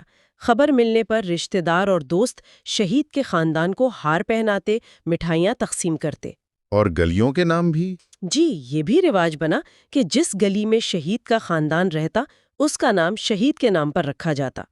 اس کلچر کی مذہبی تشریح یہ تھی کہ شہید مرتے نہیں، زندہ ہوتے ہیں، اس لیے جشن منانا چاہیے۔ اس کا منفی پہلو کیا تھا؟ المیہ یہ تھا کہ خاندان کو اپنا ذاتی دکھ اور غم نجی طور پر خاموشی سے برداشت کرنا پڑتا تھا۔ قدرتی موت پر ایسی کوئی رسومات نہیں تھیں۔ اس سب سے علماء کی سماجی حیثیت پر کیا اثر پڑا؟ جہادی تحریکوں نے پہلی بار علماء کی سماجی حیثیت کو بہت بلند کیا۔ جب انہیں اتنے فنڈز ملے تو جہادی رہنماؤں نے اپنا ذاتی طرز زندگی بھی بدل لیا۔ کیسے؟ دوسروں کو متاثر کرنے کے لیے سماجی علامات اپنائیں، لینڈ کروزر، جیپیں، مسلح محافظ، ایئر کنڈیشنڈ گھر اور دفاتر۔ سرکاری ایجنسیوں کی حمایت نے انہیں حکمران حلقوں میں بھی بااثر بنا دیا۔ لیکن 91 کے بعد صورتحال بدل گئی ہے۔ جی، 9/11 کے بعد یہ صورتحال کافی بدلی ہے۔ افغانستان میں حکومت بدلی، پاکستان نے دہشت گردی کے خلاف عالمی مہم میں شرکت کی۔ اس سے جہادی گروپوں پر کیا اثر پڑا؟ ان کا کردار بہت کمزور ہو گیا ہے۔ حکومت نے بین الاقوامی دباؤ کے تحت جہادی جماعتوں پر پابندی لگا دی، ان کی غیر ملکی فنڈنگ روکنے کی کوشش کی۔ تو اب وہ کہاں ہیں؟ نتیجے کے طور پر یہ گروہ یا تو اپنے نام بدل گئے یا زیر زمین چلے گئے۔ کتاب کا تجزیہ یہ ہے کہ موجودہ سیاسی حالات میں وہ غیر متعلقہ ہوتے جا رہے ہیں۔ کیوں؟ کیونکہ افغانستان میں اب کوئی جہاد نہیں ہے۔ ہندوستان اور پاکستان کے درمیان امن مذاکرات کی وجہ سے کشمیر کے مسئلے پر بھی وہ شدت نہیں رہی۔ امکان یہی ہے کہ فنڈز نہ ہونے، حکمران طبقوں کی حمایت نہ ہونے اور جہاد کے لیے کوئی بڑا ایشو نہ ہونے کی وجہ سے یہ گروہ آہستہ آہستہ غائب ہو جائیں گے، کیونکہ ان کی پاکستان میں کبھی کوئی حقیقی عوامی بنیاد نہیں رہی۔ یہ تو مذہب کے ایک بالکل مختلف اور کافی پریشان کن استعمال کی تصویر ہے۔ اب آخری باب، chapter 9، Karachi, living city, dying culture. یہ کراچی پر ہے، جو بظاہر ایک الگ موضوع لگتا ہے۔ بظاہر الگ ہے، لیکن یہ پاکستان کی شناخت اور ثقافتی تبدیلیوں کے وسیع تر موضوع سے بہت گہرا جڑا ہوا ہے۔ کیسے؟ کراچی ایک کیس سٹڈی ہے کہ کس طرح شہروں کی شناخت بنتی اور بگڑتی ہے۔ کتاب کہتی ہے کہ ہر شہر کی 2 خصوصیات ہوتی ہیں: قدامت، اینشنٹنس، اور تاریخیت، ہسٹوریسٹی۔ کراچی قدیم شہر نہیں، اس لیے یہاں کوئی بڑے تاریخی آثار یا یادگاریں نہیں ہیں۔ تو اس کی تاریخ کیا ہے؟ یہ ایک چھوٹا غیر اہم ماہی گیروں کا قصبہ تھا، جسے 1729 میں ایک ہندو تاجر بھوجو مل نے بندرگاہ کے طور پر ترقی دی۔ کتاب کراچی کی تاریخ کے کون سے فیزز بیان کرتی ہے؟ 3 مین فیزز بتائے گئے ہیں۔ پہلا، برطانوی قبضے سے پہلے کا دور، جب یہ بلوچستان اور سندھ کا حصہ رہا، ایک غیر اہم قصبہ۔ ٹھیک۔ دوسرا، برطانوی دور، 1839 میں انگریزوں کے قبضے کے بعد۔ اس دور میں یہ ایک جدید، منصوبہ بند، صاف ستھرا اور کاسموپولیٹن شہر بنا، اور اس نے رواداری اور روشن خیالی کی ثقافت کو فروغ دیا۔ اور تیسرا، آزادی کے بعد کا دور۔ 1947 میں یہ پاکستان کا پہلا دارالحکومت بنا۔ تب ہندوستان سے آنے والے مہاجرین ایک نئی ثقافت لائے اور اسے منی انڈیا بنا دیا۔ بعد میں جب پٹھان، پنجابی اور بلوچی آئے تو یہ منی پاکستان بن گیا۔ برطانوی قبضے سے پہلے کراچی کیسا تھا؟ کوئی تفصیل؟ جی، 1839 میں ٹی جی کارلس نے لکھا کہ یہ کچی دیواروں والا ایک بڑا قصبہ تھا۔ قلعہ بندی خستہ حال تھی، گلیاں اتنی تنگ کہ 2 گھوڑے مشکل سے گزریں۔ آبادی کوئی 14,000 تھی، آدھے ہندو، باقی بلوچ وغیرہ۔ ہندو تاجر کافی دولت مند تھے۔ رچرڈ برٹن نے بھی کچھ لکھا ہے۔ ہاں، رچرڈ برٹن نے 1844 کے آس پاس لکھا کہ زیادہ تر کچی جھونپڑیاں اور مٹی کے گھر تھے، جن میں کھڑکیاں نہیں تھی، بس ہوادان بادگیر تھے۔ نکاسی کا نظام نہیں تھا، ہر طرف کوڑا کرکٹ، گندگی، شور شرابہ، کتوں اور چیلوں کی لڑائیاں۔ تالپور حکمران دلچسپی نہیں لیتے تھے، اس لیے شہر ترقی نہیں کر سکا۔ برطانوی دور میں کراچی کیسے بدلا اتنی جلدی؟ سندھ کی فتح 1843 کے بعد 1847 میں اسے بامبے پریزیڈنسی کا حصہ بنایا گیا۔ برطانوی انتظامیہ نے کراچی کی ترقی پر خاص توجہ دی، وہ اسے ایک نمایاں شہر بنانا چاہتے تھے۔ کیا کیا گیا؟ انہوں نے کلکتہ، مدراس، بمبئی کی ترقی کا تجربہ یہاں استعمال کیا، جدید اور منصوبہ بند شہر بنایا۔ انتظامی عمارتیں بنی، کورٹ، ڈاک خانے، ریلوے اسٹیشن، ٹاؤن ہال۔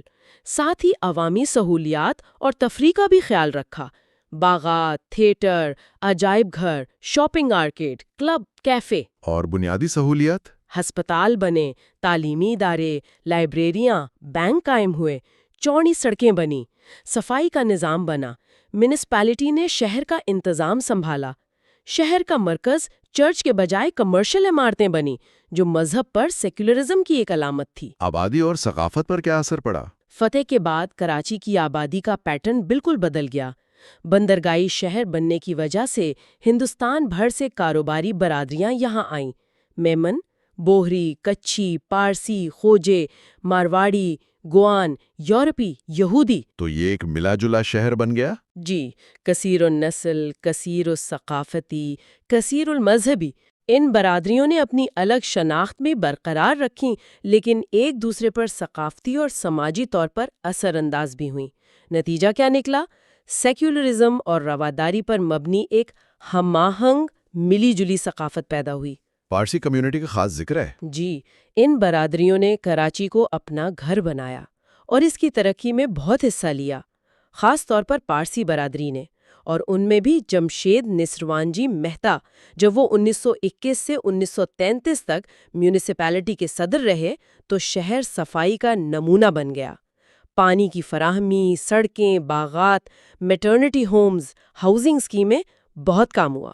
شہر کی نوعیت کیا تھی؟ صنعتی یا تجارتی؟ یہ ایک تجارتی شہر کے طور پر ابھرا، صنعتی نہیں۔ اس وجہ سے یہ آلودگی اور کچی آبادیوں سے بچا رہا۔ آبادی بھی قابو میں رہی، تقریباً 3,86,000 تھی۔ اس دور کی ثقافت کیسی تھی؟ آپ نے انسانیت اور رواداری کا ذکر کیا۔ تجارتی برادریوں نے جب دولت کمائی تو اسے فلاحی کاموں پر خرچ کیا۔ پارسیوں نے خاص طور پر عوامی کاموں میں حصہ لیا اور معاشرے میں عزت کمائی۔ اچھا۔ سماجی کام کی اس روایت نے امیروں کو غریبوں کے قریب کیا۔ اس سے انسانیت اور رواداری پیدا ہوئی۔ یہاں تک کہ جانوروں کا بھی بہت خیال رکھا جاتا تھا۔ جانوروں کا؟ جی، پیر علی راشدی لکھتے ہیں کہ تقسیم سے پہلے کراچی میں جانوروں کے حقوق کا باقاعدہ خیال رکھا جاتا تھا۔ جانوروں کو مارنے پر جرمانہ ہوتا، ٹانگے والے زیادہ مسافر نہیں بٹھا سکتے تھے۔ جانوروں کے تحفظ کے لیے سوسائٹیاں تھیں، اسپتال تھے۔ شہر میں جانوروں کے لیے پانی پینے کے حوض تھے جو اکثر پارسیوں نے بنوائے تھے۔ ہندوؤں کی گوشالائیں تھیں۔ کوئی واقعہ بھی ہے؟ راشدی نے جمشید مہتا کا ایک واقعہ بیان کیا ہے کہ وہ ایک زخمی گدھے کو خود اسپتال لے جا رہے تھے۔ ڈاکٹر سے علاج کروایا، چارے کا خرچ دیا اور مالک کو بھی معاوضہ دیا تاکہ وہ گدھے کو ٹھیک ہونے تک اسپتال میں رکھے۔ کمال ہے۔ یہ اس دور کی سینسٹیوٹیز کو ظاہر کرتا ہے۔ کراچی اور دیہی سندھ میں فرق کا بھی ذکر ہے؟ جی، کراچی کی ترقی دہی سندھ کے بالکل برعکس تھی، جہاں جاگیرداروں کا غلبہ تھا اور پسماندگی تھی۔ دہی سندھ کے لوگوں کے لیے کراچی جانا کسی غیر ملکی شہر جانے جیسا تھا۔ وہ شہر کی چمک دمک انگریزوں سے گھبراتے تھے۔ تقسیم سے پہلے کی شہری زندگی کیسی تھی؟ کچھ روزمرہ کی تفصیلات؟ راشدی نے بڑی دلکش تصویر کشی کی ہے۔ ٹرام صدر سے کماڑی تک صرف 1 ٹکے میں جاتی تھی۔ آرام دہ سفر، بھیڑ نہیں۔ گھوڑا گاڑیاں تھیں۔ امیر لوگ ذاتی وکٹوریا گاڑیاں رکھتے تھے۔ پہلی موٹر کار ہمبر سیٹھ عبدالرحیم سالم محمد نے درآمد کی۔ جب وہ سڑک پر آتی تو لوگ احترام سے کھڑے ہو جاتے۔ انگریز اکثر گھڑ سواری کرتے یا تازہ ہوا کے لیے کلفٹن جاتے۔ کمشنر تک بغیر گارڈ کے اپنی بیوی کے ساتھ کلفٹن جاتے دیکھے گئے۔ یہ تو بالکل ایک الگ دنیا لگتی ہے۔ تقسیم کے بعد کراچی کیسے منی انڈیا بنا؟ 1947 میں تقسیم ہوئی، کراچی نئے ملک کے دارالحکومت بنا تو ہندوستان کے تمام حصوں سے نئے لوگ آئے، مہاجرین۔ وہ اپنی ثقافت، روایات، رسم و رواج ساتھ لائے اور شہر پر چھا گئے۔ جی، انہوں نے اپنی بستیوں کے نام اپنے آبائی شہروں اور صوبوں پر رکھے۔ Bihar colony, Bangalore town, Rajputana colony, Ajmer Nagri, علی گڑھ کالونی۔ دکانوں کے نام بھی ویسے ہی تھے، Delhi hotel, Ambala sweet meat. سڑکوں کے نام بھی بدلے؟ ہاں، Victoria road Abdullah Haroon road بن گئی، ایلفنسٹن سٹریٹ زیب النساء سٹریٹ۔ کتاب کہتی ہے کہ جن افراد کے نام پر سڑکیں رکھی گئیں ان کا کراچی کی ترقی میں کوئی کردار نہیں تھا۔ اس سے ظاہر ہوتا ہے کہ نئے نظام میں سیاست سماجی کام سے زیادہ اہم تھی۔ انگریزوں یا ہندوؤں کے لیے کوئی جگہ نہیں رہی۔ نو آبادیاتی دور کے مجسمے غائب ہو گئے۔ نئے مہاجرین کیا تبدیلیاں لائے، ثقافتی اور نظریاتی طور پر؟ نئے مہاجرین مضبوط مذہبی اور سیاسی تعصبات لائے۔ انہوں نے اسلامی نظریے کی بنیاد پر ملک کو اپنا نیا وطن اپنایا۔ ان میں دوسروں کے لیے کم جگہ تھی۔ وہ اتنی بڑی تعداد میں آئے کہ کراچی کے پرانے باشندے پس منظر میں چلے گئے۔ انتظامی طور پر کیا ہوا؟ مضبوط بیوروکریسی نے میونسپیلٹی کے اختیارات کم کر دیے۔ کمشنر کراچی ایک طرح سے بے تاج بادشاہ بن گیا۔ مٹروکہ جائیدادیں بے دریغ الاٹ ہوئیں۔ اس نے شہر کا پورا منظر نامہ بدل دیا۔ تعلیم یافتہ اور دولت مند ہندو کراچی چھوڑ گئے۔ پارسیوں نے اپنا نمایاں مقام چھوڑ دیا اور ایک طرح سے ریٹائر ہو گئے۔ سکھ، یہودی غائب ہو گئے۔ اور مذہب کا کردار؟ شہر بھر میں بہت سی مساجد تعمیر ہوئیں، جو معاشرے پر مذہب کے بڑھتے ہوئے غلبے کی علامت تھیں۔ کراچی اب کثیر الثقافتی یا کثیر المذہبی شہر نہیں رہا۔ مذہبی رواداری کی جگہ مذہبی جنونیت نے لے لی، انسانیت کی جگہ سختی نے لے لی۔ آبادی میں بے تحاشا اضافے سے پرانا انفراسٹرکچر تباہ ہو گیا۔ لیکن مہاجرین نے ایک نئی ثقافت بھی تو متعارف کروائی۔ جی ہاں، یہ بھی اہم نقطہ ہے۔ مہاجرین نے شہر میں ایک نئی ثقافت متعارف کرائی۔ اردو روزمرہ کی زبان بن گئی۔ مشاعرے کی روایت بہت مقبول ہوئی۔ مذہبی تہوار جیسے محرم کے جلوس، میلاد النبی مذہبی جوش و خروش سے منائے جانے لگے۔ ادب و صحافت؟ اردو رسائل، اخبارات، کتابیں شائع ہونے لگیں۔ جوش ملی آبادی، نیاز فتح پوری، شاہد احمد دہلوی جیسی بڑی ادبی شخصیات نے ادبی سرگرمیوں کو زندہ کیا۔ 1965 تک تو ہندوستانی مہمانوں پر پابندی نہیں تھی، تو مشہور شعراء اور علماء باقاعدگی سے کراچی آتے تھے۔ ان رابطوں نے ہندوستان سے ثقافتی روابط برقرار رکھے۔ عارف حسن نے کیا لکھا ہے؟ عارف حسن تقسیم کے بعد کراچی کے ابتدائی دنوں کو یاد کرتے ہیں۔ وہ کہتے ہیں کہ مہاجرین کی آمد نے کراچی میں دانشورانہ سرگرمیوں کے لیے زرخیز زمین فراہم کی۔ شروع میں وہ شہر کے مرکزی علاقہ صدر کے ارد گرد آباد ہوئے۔ ان میں بیوروکریٹ، شاعر، مصور، موسیقار سب تھے۔ صدر ان کی سرگرمیوں کا مرکز بن گیا۔ صدر کیسا تھا اس وقت؟ عارف حسن بتاتے ہیں کہ 1965 تک صدر میں 37 کھانے پینے کی جگہیں، 9 بار، 11 بلیئرڈ روم، 18 کتابوں کی دکانیں، 7 آڈیٹوریم اور 4 ڈسکو کلب تھے۔ ادبی اور علمی موضوعات پر سیمینار، ورائٹی شوز، مباحثے باقاعدگی سے ہوتے تھے۔ انڈیا کافی ہاؤس طلباء اور سیاستدانوں کا مرکز تھا، جہاں سیاست پر بحثیں ہوتیں۔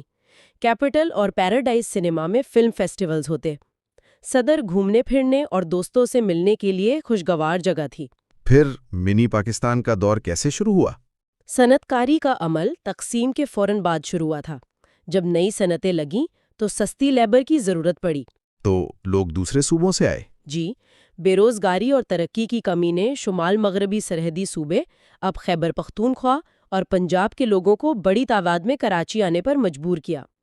ان نئے آنے والوں کی آمد نے آہستہ آہستہ شہر کی آبادی کا پیٹرن پھر بدل دیا۔ تو اب کراچی منی پاکستان بن گیا؟ ہاں، اب کراچی نے ایک نئی شناخت اختیار کی۔ یہ منی پاکستان بن گیا۔ پٹھانوں اور پنجابیوں کی نئی بستیاں ابھریں۔ وہ اپنی ثقافت اور طرز زندگی ساتھ لائے۔ پٹھان اپنے قبائلی اقدار اور جرگہ سسٹم کے ساتھ، پنجابی اپنی کاروباری ذہانت کے ساتھ۔ مہاجروں کا رد عمل کیا تھا؟ مہاجروں نے اس مداخلت پر ناراضگی کا اظہار کیا۔ انہیں اپنی شناخت اور وسائل کے لیے خطرہ محسوس ہوا اور انہوں نے دوسرے نسلی گروہوں کے ساتھ اشتراک کی مزاحمت کی۔ پھر 1970 میں 1 یونٹ ختم ہوا؟ جی، 1970 میں جب 1 یونٹ ختم ہوا اور کراچی سندھ کا دارالحکومت بنا تو سندھی انتظامیہ اور سیاستدان بھی بڑی تعداد میں کراچی آئے۔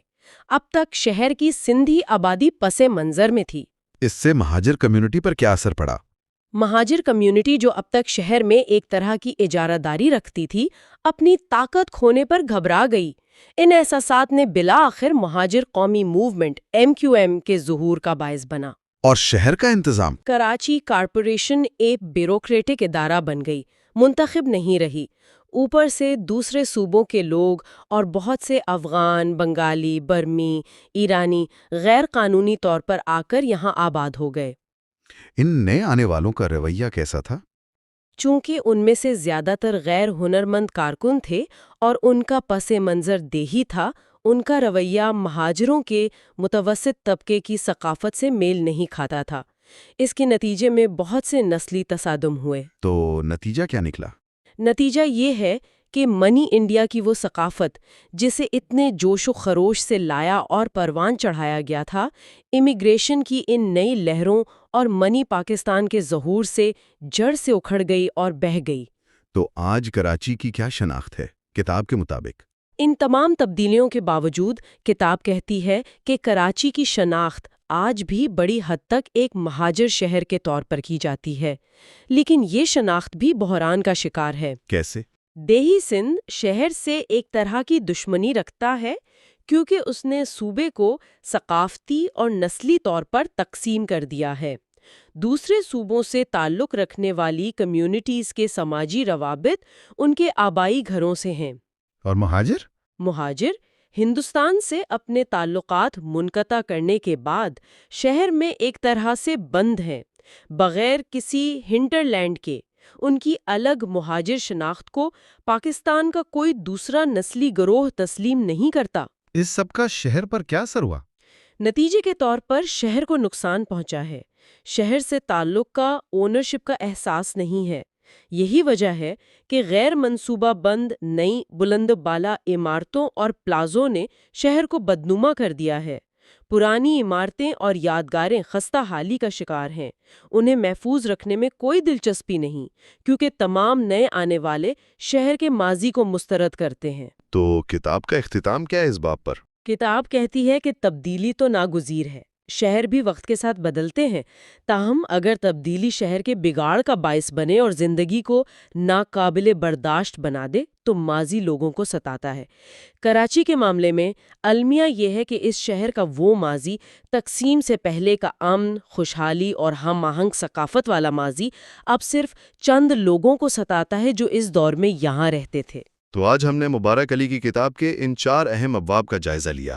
خلافت تحریک سے شروع ہو کر مذہب اور سیاست کے پیچیدہ تعلق، پھر پاکستان میں اس کی مخصوص شکلیں یعنی سیاست کاری اور کمرشلائزیشن، اور آخر میں کراچی کی بدلتی ہوئی شناخت تک۔ جی، اور یہ ابواب واضح طور پر دکھاتے ہیں کہ پاکستان کی شناخت کی تشکیل میں تاریخی واقعات، سیاسی فیصلے، سماجی اور معاشی تبدیلیاں اور ثقافتی ٹکراؤ نے کتنا اہم اور بعض اوقات کتنا پیچیدہ کردار ادا کیا ہے۔ مذہب کا کردار تو مرکزی رہا ہے۔ بالکل، مذہب ایک مرکزی عنصر رہا ہے، کبھی اتحاد کی علامت بنا، کبھی تقسیم کا باعث، اور کبھی سیاسی اور معاشی مفادات کے حصول کا ذریعہ یا ٹول۔ کراچی کی کہانی اسی بڑی تصویر کا ایک چھوٹا نمونہ، ایک مائکروکازم پیش کرتی ہے۔ اور کتاب کا مجموعی پیغام کیا ہے اگر پوری کتاب کو سمیٹنا ہو؟ مجموعی طور پر اگر پوری کتاب کو دیکھیں تو یہ نقطہ سامنے آتا ہے کہ پاکستان کی شناخت کوئی ایک طے شدہ مونولیتھک چیز نہیں ہے۔ یہ ہمیشہ سے ایک تلاش رہی ہے، ایک مسلسل کشمکش کا نام ہے۔ کشمکش کن چیزوں کے درمیان؟ مذہب، سیاست، علاقائیت، زبان، نسلی گروہوں کے نظریات اور مفادات کے درمیان۔ ان سب نے شناخت کی تشکیل پر گہرے اور بعض اوقات متضاد اثرات ڈالے ہیں۔ یہ ایک آن گوئنگ پروسیس ہے جو شاید آج بھی جاری ہے۔ واقعی یہ ایک ایسی بحث ہے جو شاید کبھی ختم نہ ہو۔ ان انسائٹس پر غور کرنے کے لیے بہت کچھ ہے۔ اگلی نشات تک کے لیے اجازت دیں۔